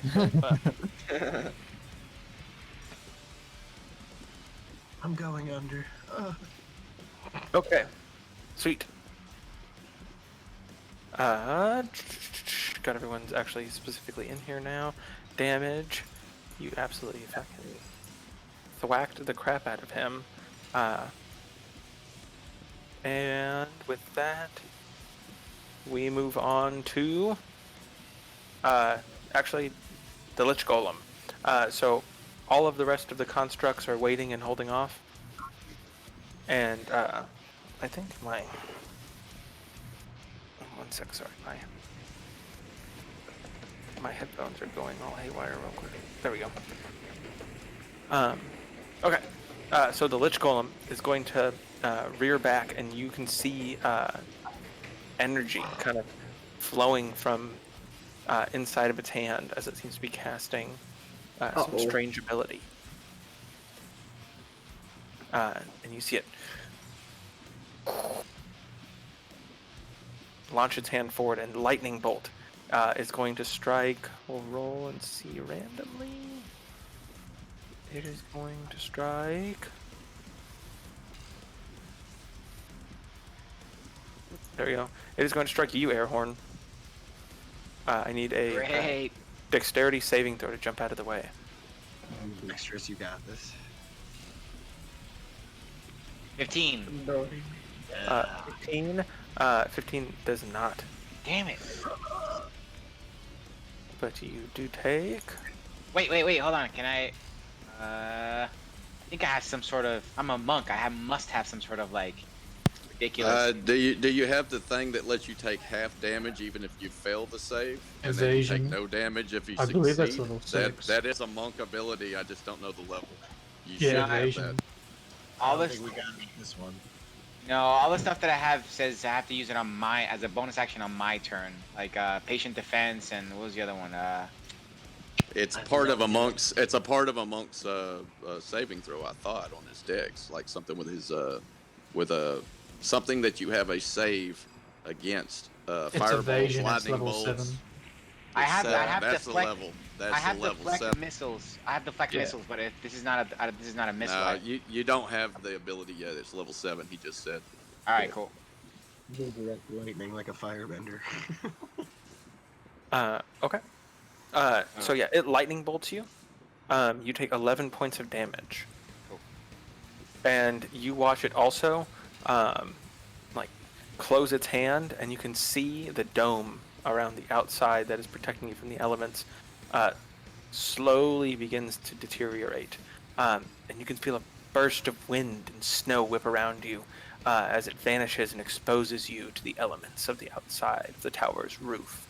As long at the top of each round, everyone who is out here that does not have some type of resistance to cold or winter clothing on will take a Constitution saving throw and gain a point of exhaustion if they fail. How does exhaustion work? Your first You point... roll with a disadvantage, I think. Yeah, first point is disadvantage, second point's half movement speed, and then if you have 5 points, you die. Oh, wow. I'm okay. a dragon. Technically, wouldn't I be kind of good against... No, it would yeah, have to be something specifically that states it. If you're a frost dragon, yeah. Yeah, if you were a frost dragon, or I'd have to see like a white dragon. That might make sense, but no. So that completes. That's turn, and next Keg Smasher. Keg, it is your go. Do I have to make that Constitution save? No, that's the top of the round. So before we get back to Gok again. Top of everybody's turn. Okay. Cool. No. All right. Does it? Not much time has gone by on the timer, right? On the timer room. No, it is 10 rounds. Unless. Oh, wait. Yeah, you guys have. It's 10 rounds of actual action, unless they can roll above a certain. They can roll a Wisdom save to break out of it, but I already rolled for them. They did not, as a group, roll good at all. Oh, okay. All right. I don't know if I want to punch that big guy. Let's see. How far is it to the ladder? Are these all 5-foot squares? Yes. All right. Keg's gonna scream, "I'm going for the big guy," and run straight up to the base of the ladder, and that's 30 feet of movement, so I still got 5 feet left. I guess I will attempt to climb it. Okay. No, yeah, you grab onto it and you begin your climb upwards. It is about 15 foot up to the top of the ladder.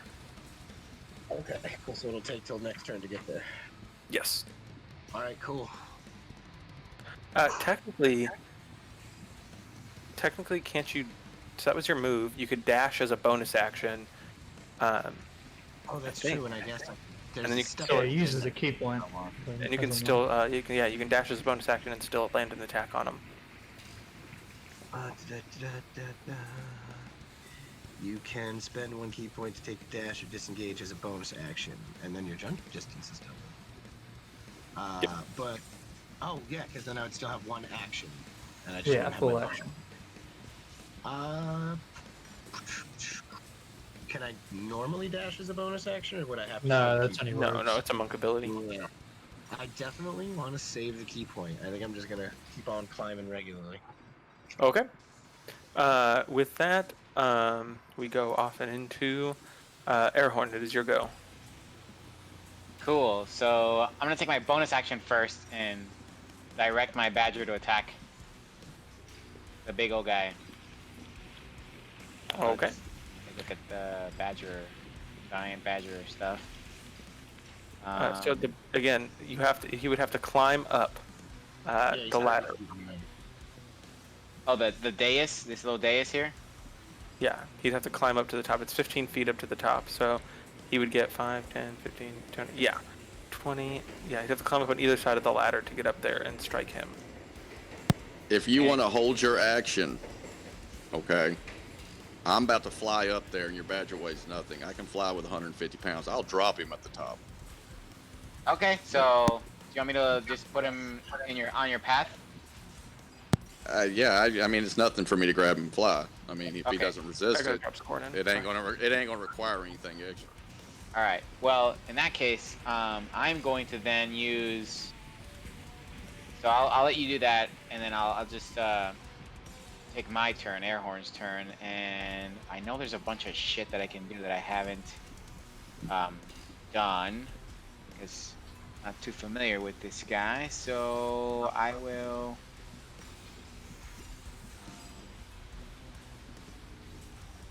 If I could move or something. I think I'm just gonna use my key to do that. There's a step of the wind, right? Yeah, that's the bonus action dash. Yeah. So. Well, you know what? No, I'm just gonna use my action to do a dash and then do a step of the wind to just jump on top of him. Yeah, no, so technically with your move, you have 40, right? 5, 10, 15, 20, 25, 30, 35, 40. So you would be able to get to him. Okay, cool. In just your 30 foot, and this your 40 foot movement. Fine. I'm just wondering if I should jump on top of him. If that is going to do anything. It's entirely up to you. He's very big. Is he bigger than 80 feet? No.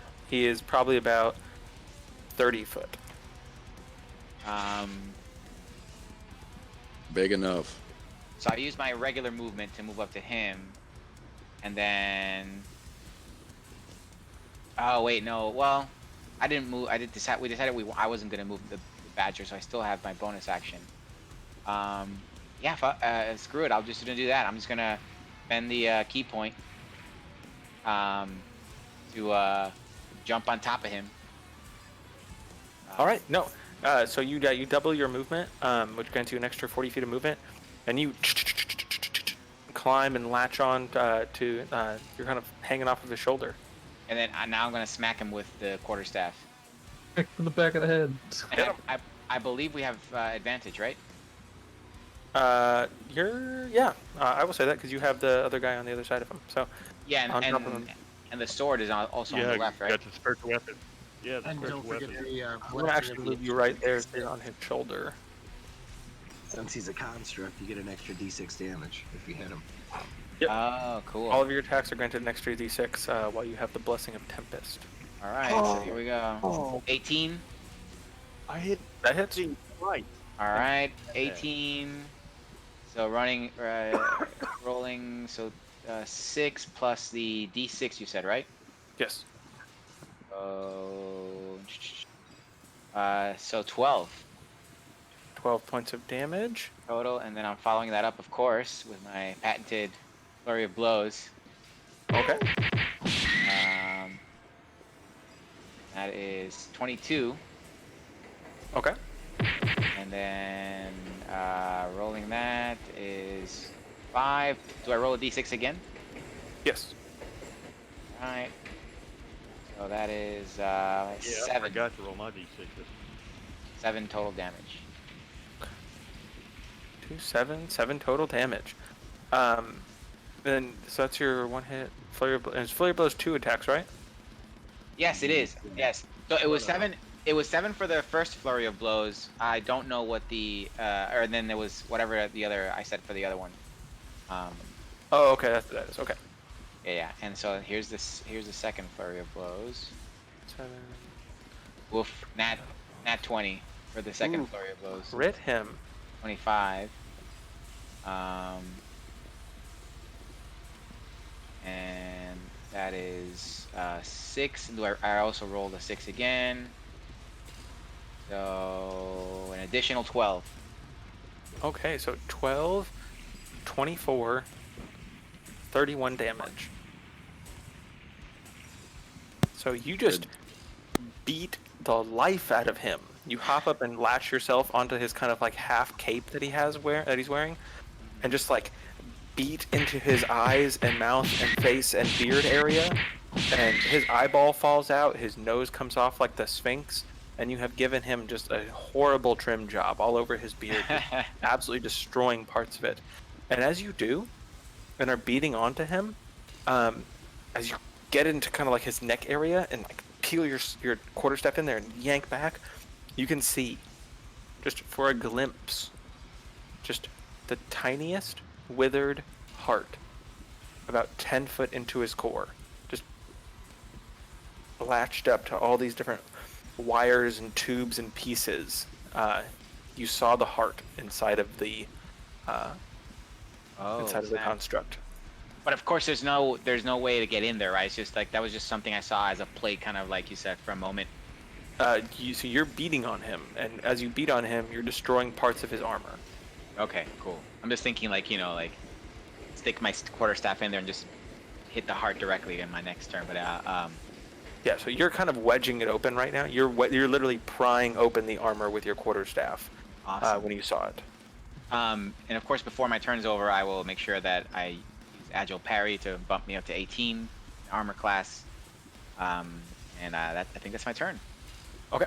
Arrowhead, as you end your turn, and you have just absolutely damaged this creature, he's going to activate his legendary action, and he is going to attempt to grapple you. So this is going to be an opposed dex check.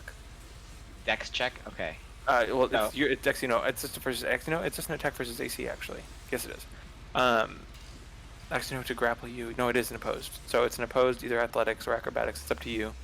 And I'm going to roll for him real quick. Okay, I'm going to roll acrobatics because I have a +5 there. I apologize. He rolled a nat 20. Oh, man, yeah, and I rolled a 14. So he latches up and grabs onto you. And he goes and throws you. Oh, snap. Attempts to throw you off of the roof. I'm going to roll real quick to see if he actually does. No, but you do clatter onto the ground. Let me get your thing. Ooh, where'd your character go? I think he went under the token of the Lich Golem. There he is. So he picks you up, and you proceed to fly, crash onto the ground, and you are just barely like the only thing that saved you is the outer ledge here. That is about 4 foot tall. You smack into the outer ledge, and with that you take a total of 14 points of damage as Can he I throws you off of him. can I use slow fall to reduce damage? Give me a Constitution saving throw, Con? a con check, a concentration check to see if you have the insight to do that to yourself, to try and get Well, yourself. I have an ability that's called slow fall as part of my monk's abilities. I was just wondering if I could use that. Yeah. Because it says I can use the reaction when you fall to reduce any falling damage you take by 20. I'm totally cool with that. That makes total sense. Yeah, that's normal monk. Yeah. No, yeah, he launches you off, and you like are careening into the air, and you like catch yourself on like the wind, and you place your feet on the edge of the ledge, and crouch down and hop off unharmed. Sweet. Airbender. Badass monk moves. Okay. With that, Scorn, it is your go. Ahead of you floats. Okay. Yeah, I just got a couple of questions when we get up here. First off, I'm flying up.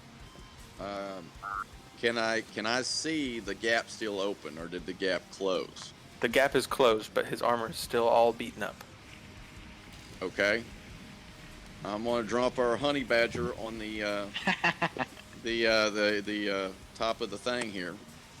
Okay. I'm going to bonus action, do my mark, and so he'll be marked. And then my crossbow with the 4 special bolts that do, what is it, extra D4 or D6 damage? D4. Okay, 4D4. I've got those dipped in acid. So you use the dragon tooth bolts? Yeah, dragon tooth bolts dipped in acid. 4 of them on the hand crossbow. This is my last burst this thing has. Okay, so with your, it's a lot of dice. So ready for this? The 4 bolts are 4d4 plus 1d6 per bolt. Okay. Plus 1d6 per bolt. Okay. Plus 1d4 acid damage per bolt. Roger. Yeah, this is me putting it all together into one deal, plus 1d6 from my my spell. So, let's roll the attack first and see what we get. Yeah, see if you hit. Yeah, 1 second here. Let me get that part out of the way, and it's with advantage. Yes. 1 second. Got to get to the right spot. Sorry, guys, my phone's wanting to break off the internet, and that's what I'm playing and rolling my rolls on. So I'm trying to make sure that y'all can see these rolls are legit, whatever I get. Sweet. Unless y'all don't care here. Can you use advantage? If you press and hold it, does it let you do advantage on mobile, like it does on the? No, it's not letting me, but I can't get it to hook up. But I've got it here. Do y'all mind if I do? I'll take a picture of my screen for you. Here we go. No, that's totally fine. All right. I have no reason to cheat anyway. It's a game. Actions. Here is attack.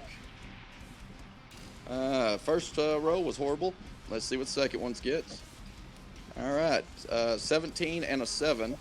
And I got +7, so it'll be a 24. That hits. Okay. Hand crossbow. So let me get the 4d4 plus 4 first.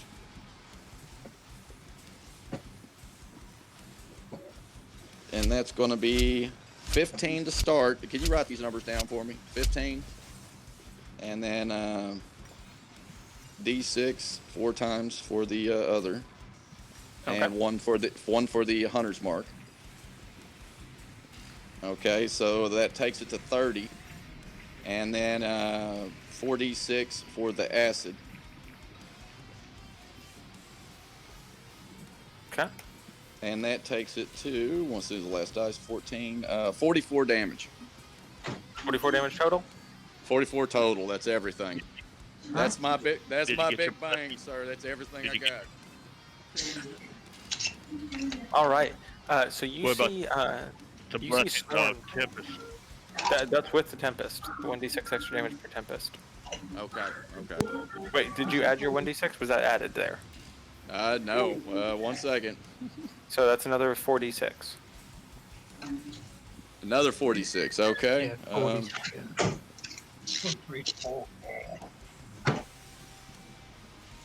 Okay, so 12 on 44. So that'll take it to 56 damage. Thank you, Tempest. Okay. You guys are beating up this dude. Okay. 4. Shooting it in the heart. There we go. All right. And I will finish my turn with Take Badger. Okay. You launch your arrows into this back, and each arrow almost launches with amazing force. And as it hits, you would expect these like tiny darts to like barely stick into the back of this thing's armor. But as each one impacts the back of this giant lich golem, you watch it just leave a sizable dent in the back of it. Each one like pushing the lich golem kind of forward and losing his balance a little bit. Knock it down. With all of those attacks, you could see like the back of his back armor is like deteriorating, where the acid is dipped in and dented itself and weakened it. You can see areas beginning to open up, and in some of them, you can see just a minor, quick flash of that withered gnomish heart on the inside. Jarkax, it is your go. It's sweet.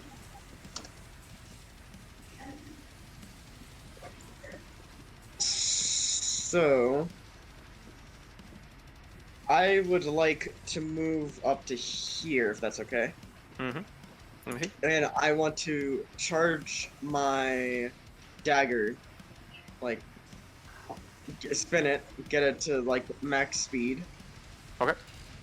And throw it at it, so I'm gonna roll that hit real quick. Okay. 12 plus 5, that's 17, that hits, right? That hits. Okay, now I'm gonna roll for damage. 4 plus 3, that's 7. An extra d6. And an extra, Next an extra d6. D6. And that's a 2. 7 plus 2 is 9. I do 9 damage. 9 points of damage to it. All right.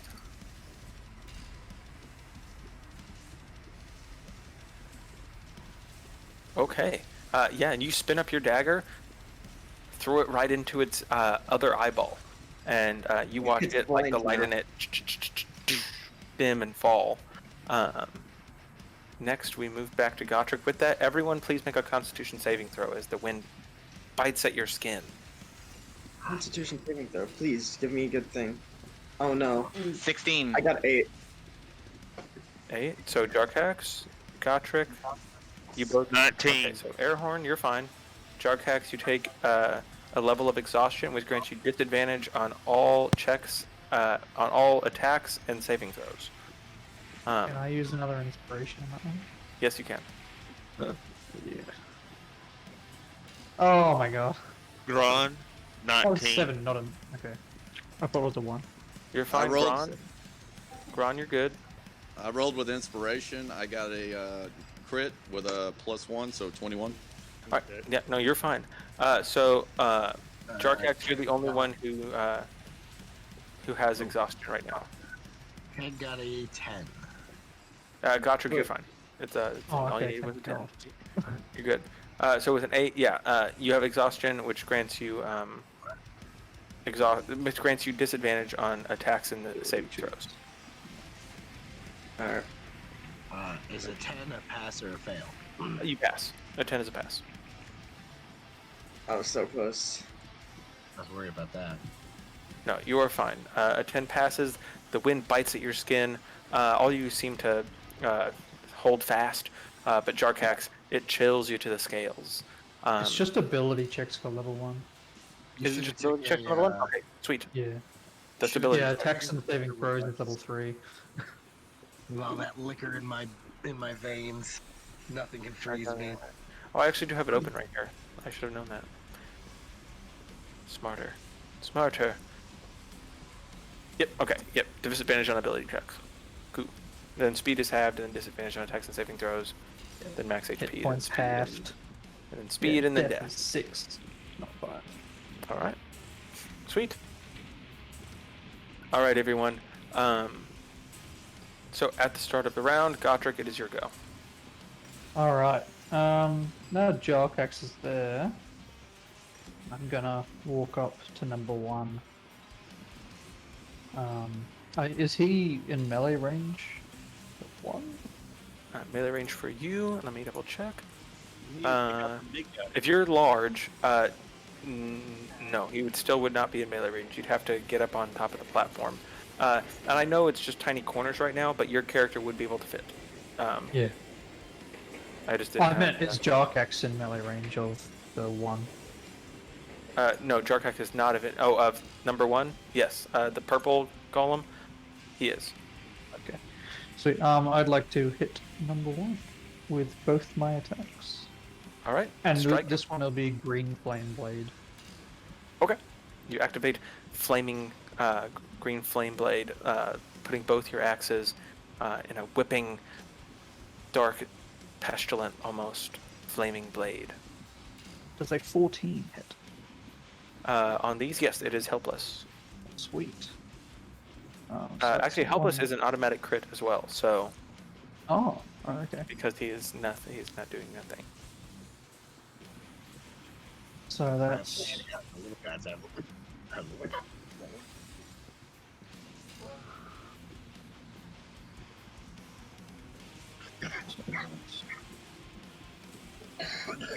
Eight. Double the dice. So 10 plus 8, so 18 damage. 18 damage? Okay. You see that these things are actually, before they had the stronger energy coming from them, they had a hearty glow to their center core area, but you see these break down much easier. You strike it and take it out, and as you do, you watch your blade just cleave it directly in half. And as you kill the very first golem, or the very first construct, and you whoosh, slice it through, you hear a and as you cut it open, you watch it split open, and inside is what looks to be a helpless gnome, and it falls, crumbles, and blood spills out from inside of it. Oh yeah, there's gnomes inside these guys.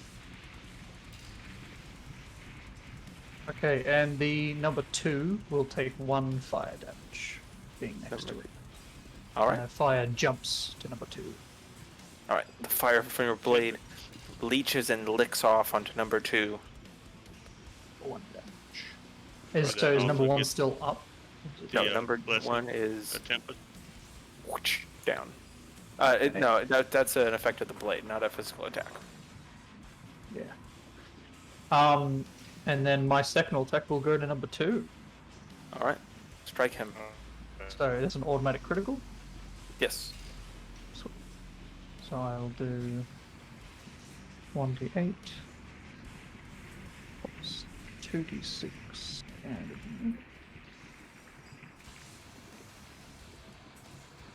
and so 14 all up on that one. 14 damage? Yeah, 14 damage. Alright. You strike down on this one, but it does not fall. But I do have another d4 in my attack. I have forgotten because I am large. Okay. So I'll 2 because it's crit. 6 damage. So 20 all up on that one. Okay. Yeah, no, with that one you also same thing. You strike down on top of it. 1 second.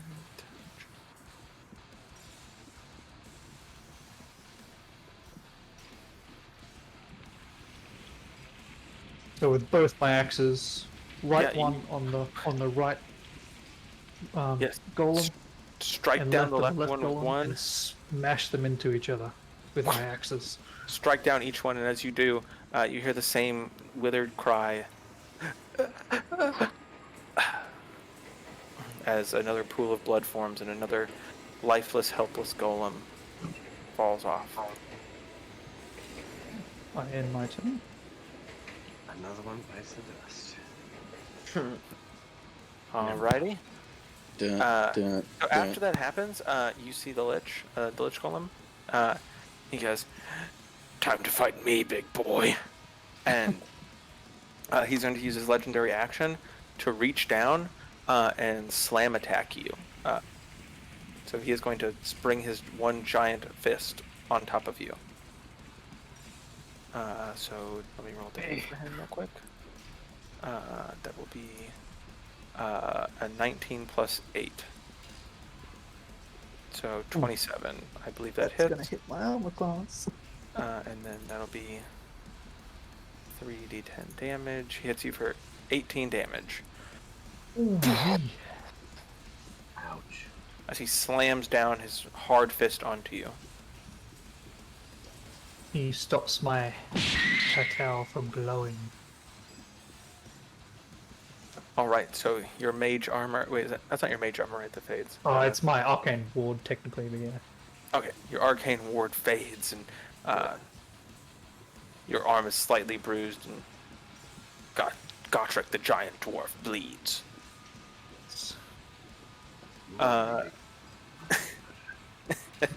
Next, Gron, it is your go.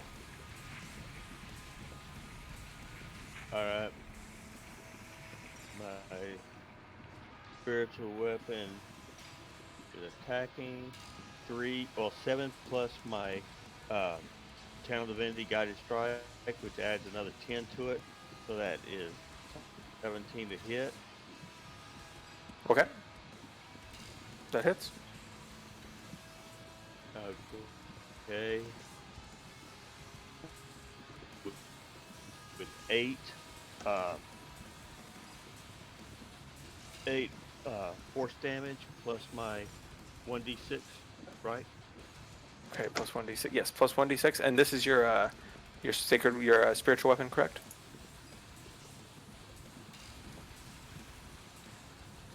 Yes. Yes, And that that's is what I 2 damage also on top of that. Okay.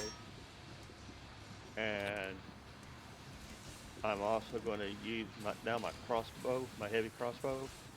Okay. Natural 20, so it's Woof. 24. That hits. Cash money. So Cash that's money. Crit, right? Oh, I forgot to throw do it with advantage too. With 8, 8. So do I roll that twice? Or Yes. My 8 double. Okay. Well, 2 8s. Oh, this time I got 10. And now to roll my d6. And I got a 6. So I figure up everything. That breaks down to 24 damage, buddy. That is a lot of damage. 24? Yeah, 8 plus 2, that'd be 10. 6 plus 2, that'll be 18. Yeah. Add 6 to 18, that's 24. Oh my god, okay.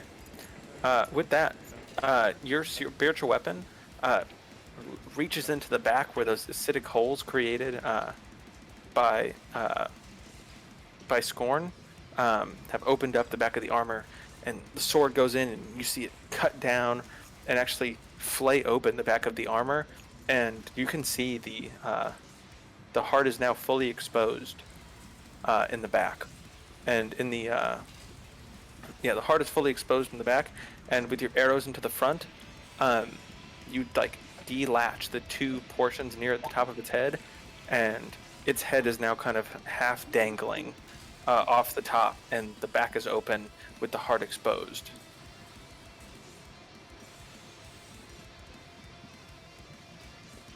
And I One praise thing I- Tempest and offer this sacrifice in his name. Alrighty. That's the end of my turn. And now it is his turn.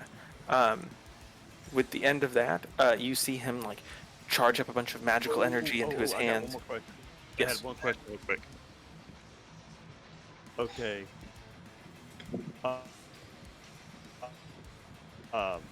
As a bonus action, could I use Healing Word? Because is it Jarax that's down? No. No, no one's down.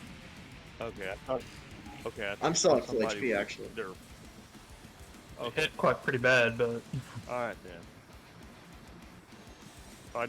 Well, who's hit? me, Gotrek. Anybody? Yeah, I'm on 14. Yeah, Gotrek just got Alright, smashed. Gotrek, I want to cast. Yeah, on that, I do have to Yeah, make a yeah. concentration check. Can I make that now?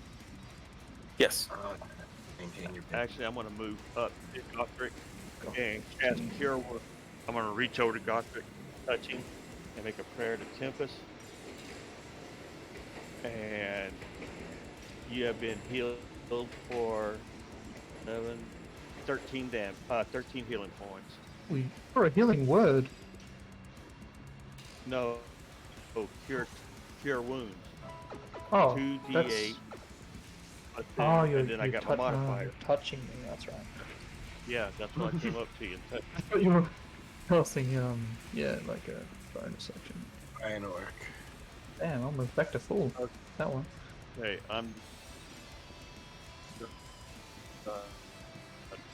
okay. I'm All done. right. That's a list. Wow. Do it Gron there. had an absolutely, that was a killer turn. Exposed the heart of the main boss and then proceeded to heal at the end, just all around.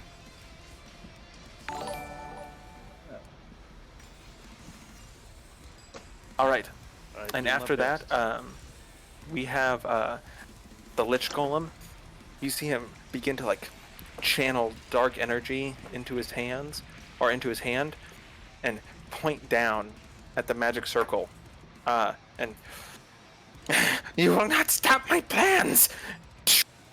And with that, he casts Dispel Magic. Phase 2? And you watch him destroy the construct. The circle of protection against the constructs at the start. And with that, No. you watch 3 more of the constructs become active. So I will. Oh, Nikes. Okay, so you watch this, and this guy, and this guy all become active.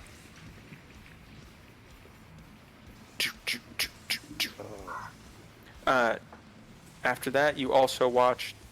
So the Lich Golem casts his spell, and then his second attack he will use on Keg. He will lean that other hand down and attempt to swipe at you as you are heading up the ladder. That is okay. That is going to be a. That's really bad. He rolled a 14 total. And then he'll lose power over everything else.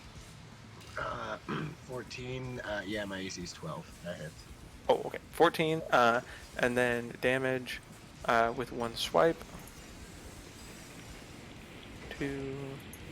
You take 8 points of damage as he swipes down at you with his large hand, barely grazing you as you kind of, well, not hardly grazing you, but hitting you along the side. But he does not knock you off of the ladder.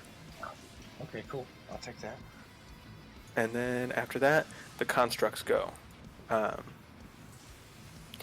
You see this one is going to stomp over on top of the rune, and he is going to attack you, Gotrek. He is going to lay 2 fists into you. One is, he rolled a 2, and the other one he rolls an 18 plus 7. So a 9 and that, and then damage, you will take 9 points of damage as he swipes and punches at you with his singular arm. The next one is going to climb up and over, and I apologize, Jarkax, but they attack the nearest person. No. Jarkax, you are going to take 6 attacks from these. Oh my god. They're going to gang up on you. I wish I could cast shield on you. Wait. I have an idea. Can I? Is it possible that I can use? Oh, where is it? It's one of my moves. Spells. Only if it's a reaction. It's got to, yeah. It's got to be a reaction. Yeah, paladins don't get reactions. All right, so you're about to get beat up like a piñata. I apologize. So I can't use a spell.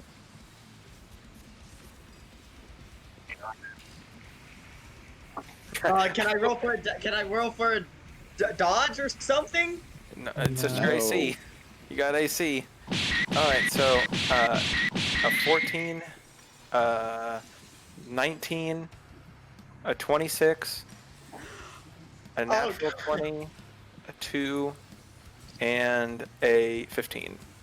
For damage? No, to hit. No. Oh. So I know the nat 20 hits, I know the 26, and I know one of the other 20s hits. So I believe 3 hit you. What's your AC? My AC, how do I check that? It should be on your character sheet, towards the top by your health.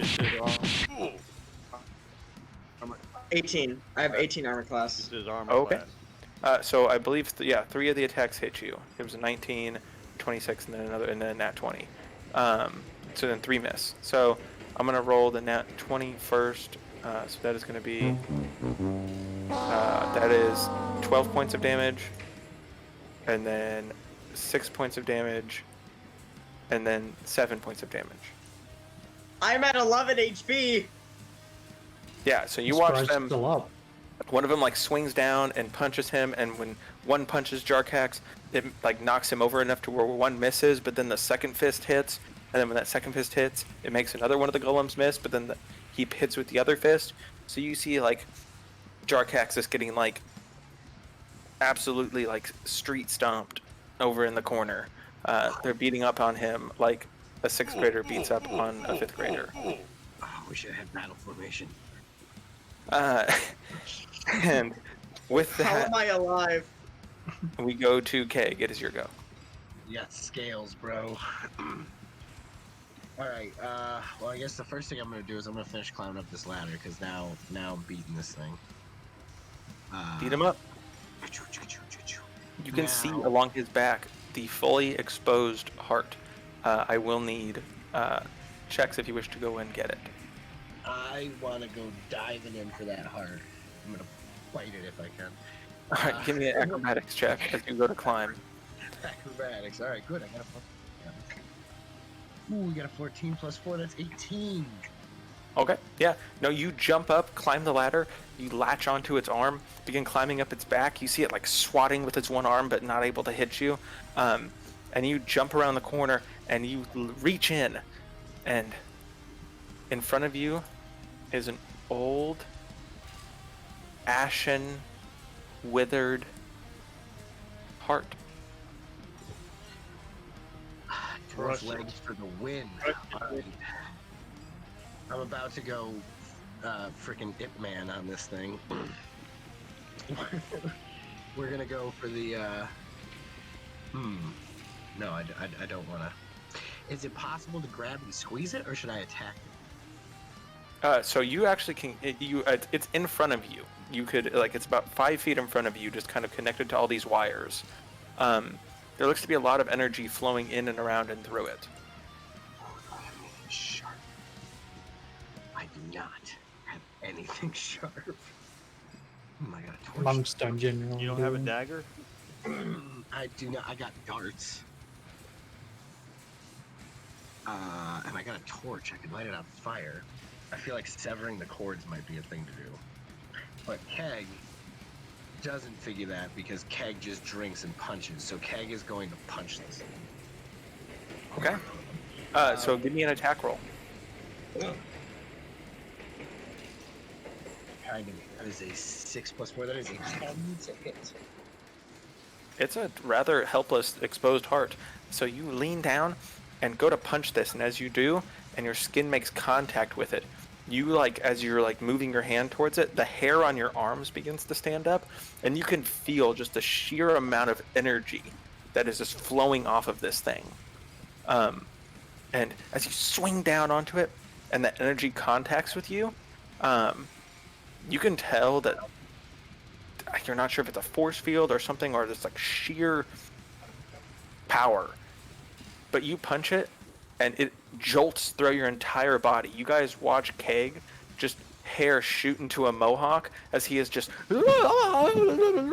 absolutely electrified. Jimmy Neutron, boy scientist. And with that, I'm going to need you to make a Constitution saving throw as you are electrified and getting ready to be, like, shot like Team Rocket into the moon. Blasting off again. That is a 12-3. That's 15. All right, that just meets it, so you're only going to take half damage. But you will be launched still, so you will take 14 points of damage as your character is launched backwards, and you are hanging like by the strap. So your keg that's on your back has flung off, and your keg is on the so what can I describe it? Your keg is on this side of the wall, and you're hanging off the other end. The only reason you haven't fallen off the top of the tower is because your keg still has enough liquid in it that it is heavy enough to hold your body up. Thank God I didn't drink anymore. But yeah, you are holding on to that end, and you have been shot past it. With that, you guys watch the golem. The heart almost seems to like go into like cardiac arrest, almost like it is beating more rapidly. And with it, you can see the energy that's flowing in kind of the central core area of this lich just begin to swell. And you watch its arm pull back, and its fist disappears. And you can see it's exchanged the fist for itself for some type of like strange, almost like, I would not say lich cannon, but I'm gonna say lich cannon. Oh damn. And after Keg, it moves on to Airhorn. Cool. So I'm just basically gonna repeat what I did last time, and move up to the golem, which I believe I can make it. Right? I'm over here. You got 40 feet. 5, 10, 15, 20, 25, 30, 35, 40. You can make it to the bottom of the staircase. Really? Okay.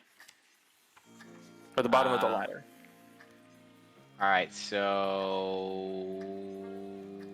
Yeah. Because of the jump getting up. Yeah, I'm just gonna go to the bottom of the ladder and then use my bonus action to do Step of the Wind.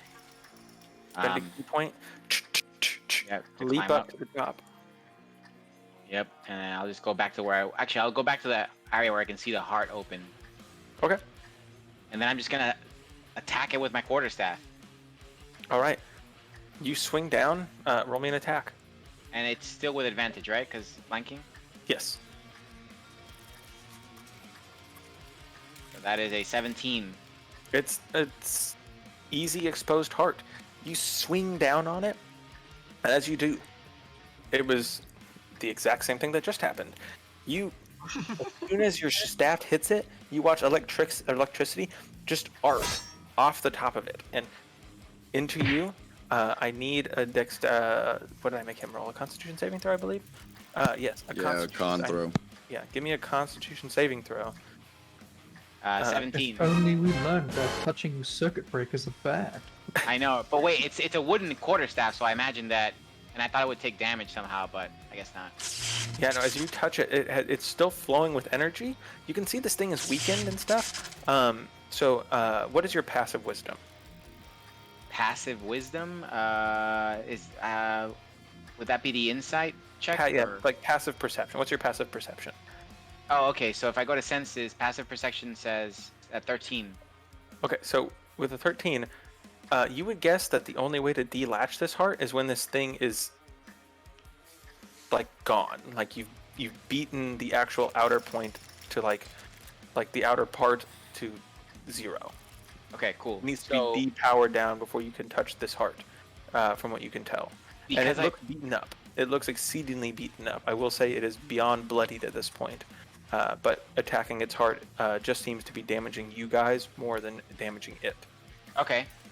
Because I passed that saving throw, can I do my unarmed strikes now, or my familiar bros?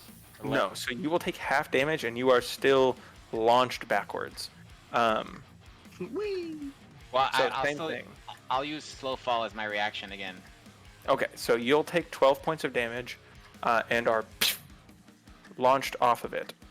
And you can slow fall. I'll place your character. You get also launched backwards.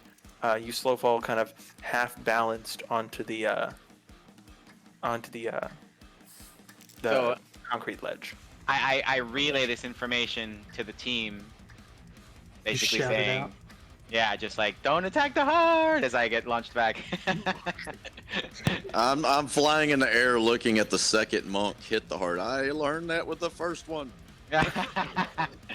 We can only do one thing. Okay, and with that, Scorn, it is your go. Roger, I'm still up flying behind. I am going to shoot an arrow at the golem, not the heart. And, All right. Shoot into its circuit breakers. Yeah, since he's gone, does it take away my advantage? 3 hours. Ooh. 7, 8, it's almost done. 6. Yeah. I would say yeah, your advantage is gone because you don't have a direct flank. I'm gonna burn my last inspiration then, so I can attack with the sword advantage. is there. I should mention the sword is still there. I don't know if that. But you were on the opposite side of it. It's since you guys are, the sword is technically on the same side as Scorn is right now. Well, okay. Actually, does the badger mean that I've got it flanked then? Oh yeah, I forgot the badger. The badger's up top. Oh yeah. Can I Erhard, get you gotta roll flanked because of the badger? You gotta roll for the badger. Oh, well then. We'll there come you go. after Scorn's turn. We'll have you go for the badger. Okay. But I do get advantage then, right? Because I still the badger would give me it.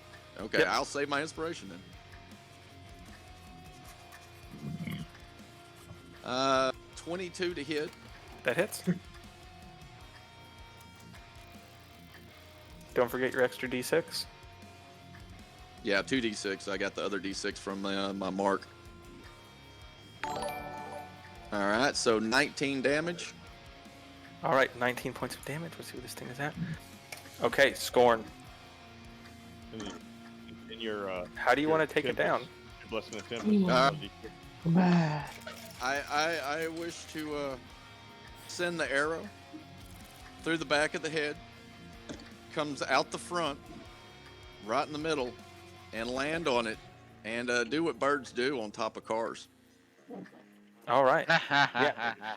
You pull back your longbow, strike, arrow flies through, hits it right in the back of the head, and you can watch just like oil and bits and pieces of cogs and gears explode out the front of it. You watch it begin to like deconstruct and fall over, and you watch it in a kind of a satisfying whir down, just as it collapses. And inside you can hear, and you land on top of it, and just leave a nice present on top of it. After I relieve myself, I go, caca. Did we defeat it, or? You see it slumped over, and in the back you see that same just heart that was surging with power beforehand. Just. I just want to add that as the thing slumps down, the badger very gently just climbs down.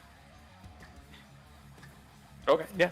No, it slams forward. Your badger walks along the back, passing by the heart. Power down, he's dead. Yeah. Oh wait, no, we forgot. After the cinematic of that, can I still take my move though? I was going to do one other thing before my turn was over. Of course. We have a drunken man that's hanging off a ledge. I am going to fly to him and pick him up and bring him up. I can carry 150 pounds, so as long as he's not carrying more than that, he's saved. Let's see. He should be fine. Carrying 75. Drop the backpack. 210 pounds. He's got yeah, you gotta let go of stuff if you want a hand, and even then I have to roll the strength check to take you up. So you're able to pull him up. Okay. Cool. With like assistance and anything. I'll be all right.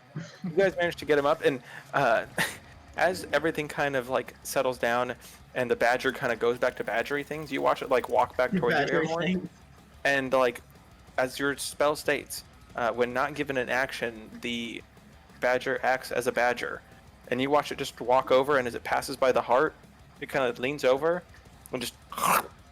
Oh man! I told you, continues take to walk badger. forward, and comes back and sits next to you, munching on the heart of Penarol Quartzoil. Wow! Badger coming Great. clutch. And as that happens, So That real is quick, clutch badger. are the other golems still active, or? no, as you see him crunch down on it and continue forward, you guys hear just a wailing cry erupt from the tower. Just, Oh yeah, he was in the tower. He was the tower.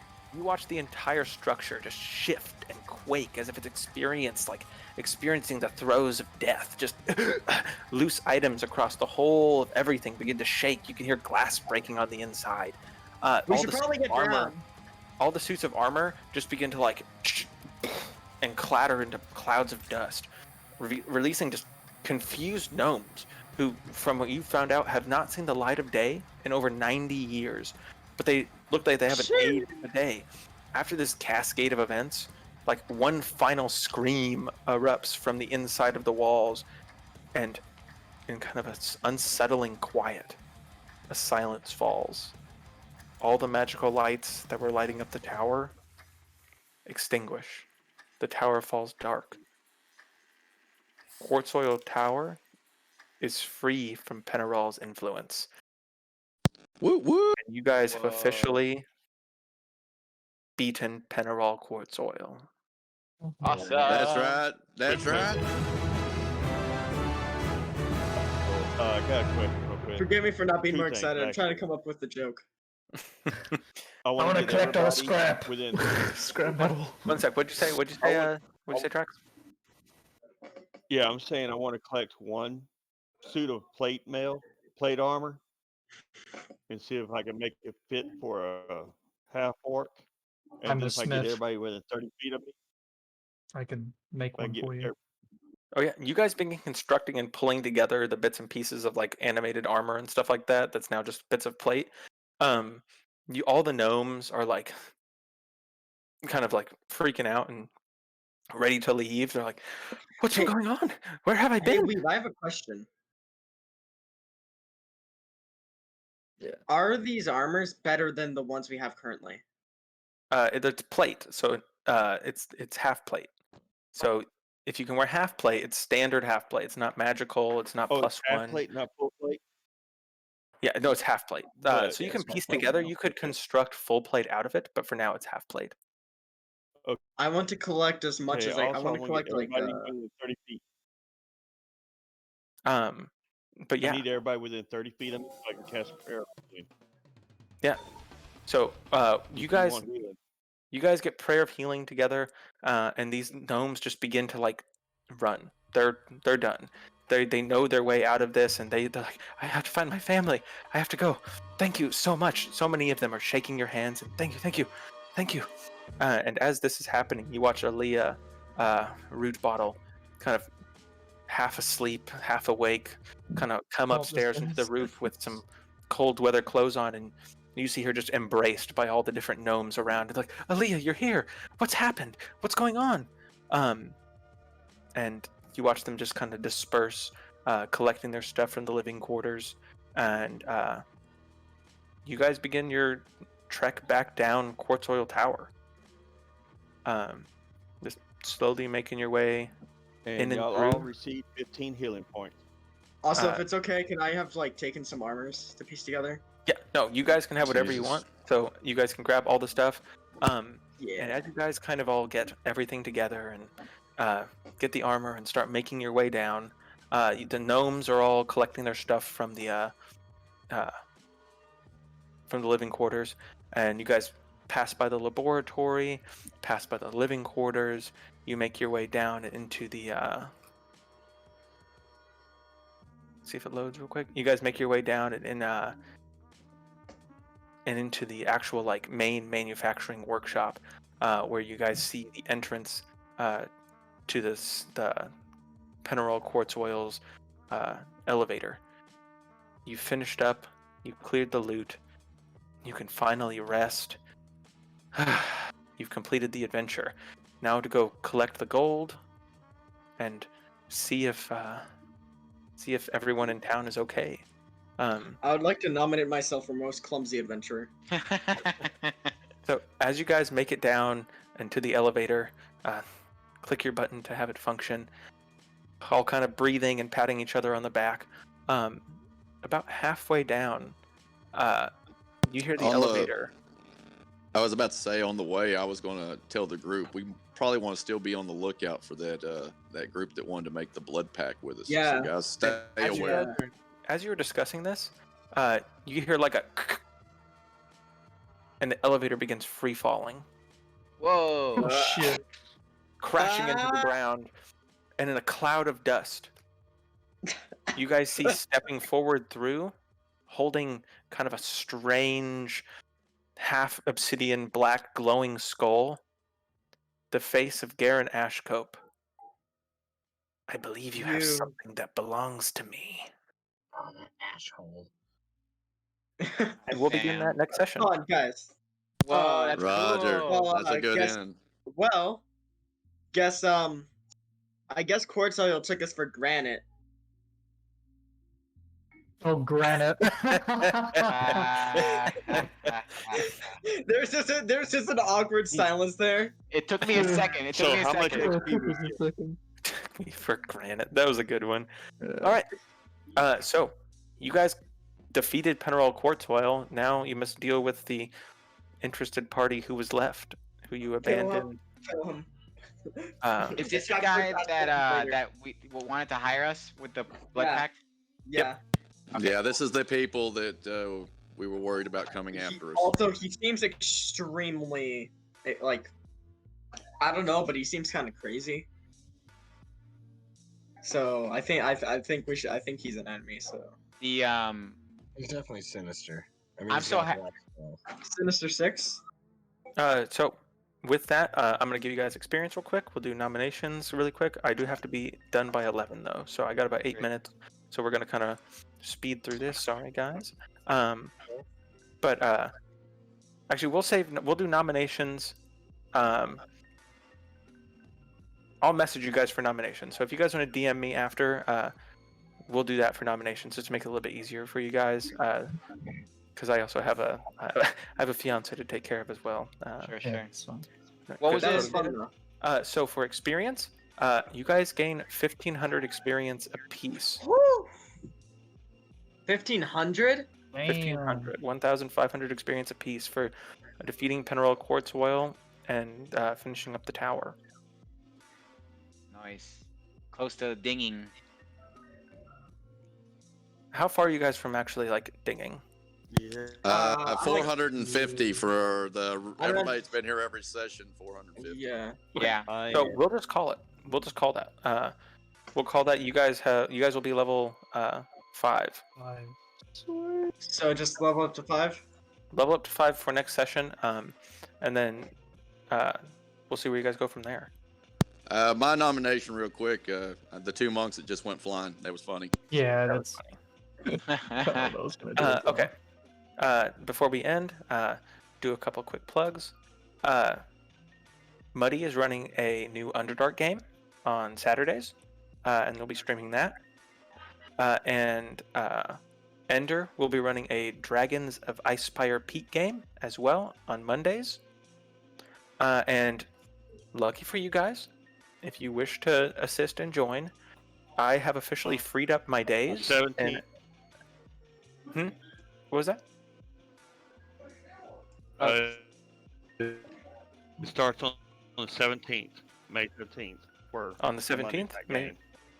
Okay. Yes. Hey, Weeb. I got. Yes. Hey, I've got the 12 to 4 tomorrow, Lost Mines of Fandelver, and then I got the 8 to midnight, and that's the 15th level out of the Abyss that I'm beginning tomorrow in the Underdark. Sweet. So all right, you guys heard that. So I also have freed my schedule up, so I will have either one large spot open on Sunday, every other Sunday, to run a game that could be 6 to 7 hours, maybe 8. I probably will make it a paid slot, or I may run 2 separate games, 1 4 hours, each one 4 hours, and I could do another Adventure League, or I could do one of an Adventure League, and the other one I would be happy to open up as well as a paid slot, either during the week or during the weekends, preferably in the evenings on the weekdays because of work. But I will be free for a couple more games to run through the week. Weeb, you've done a kick-ass job on running this one. I just want to say that.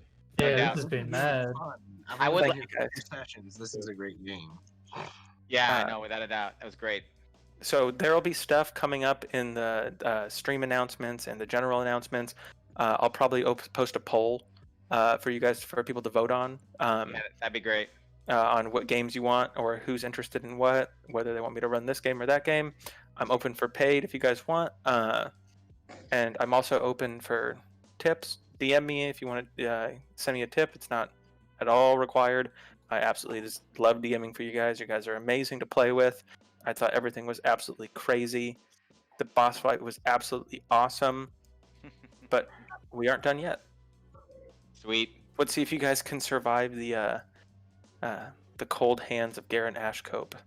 Thanks for that last minute healing. That was a great call. Yeah. That was so clutch. And with that, I have fun. I think we'll end Friday Night Adventure League. I have fun. Yeah, this was great, guys. Thank you so much. Yeah. I had so much fun. Good night, everybody. Night, I'll everyone. see y'all Good next night. time.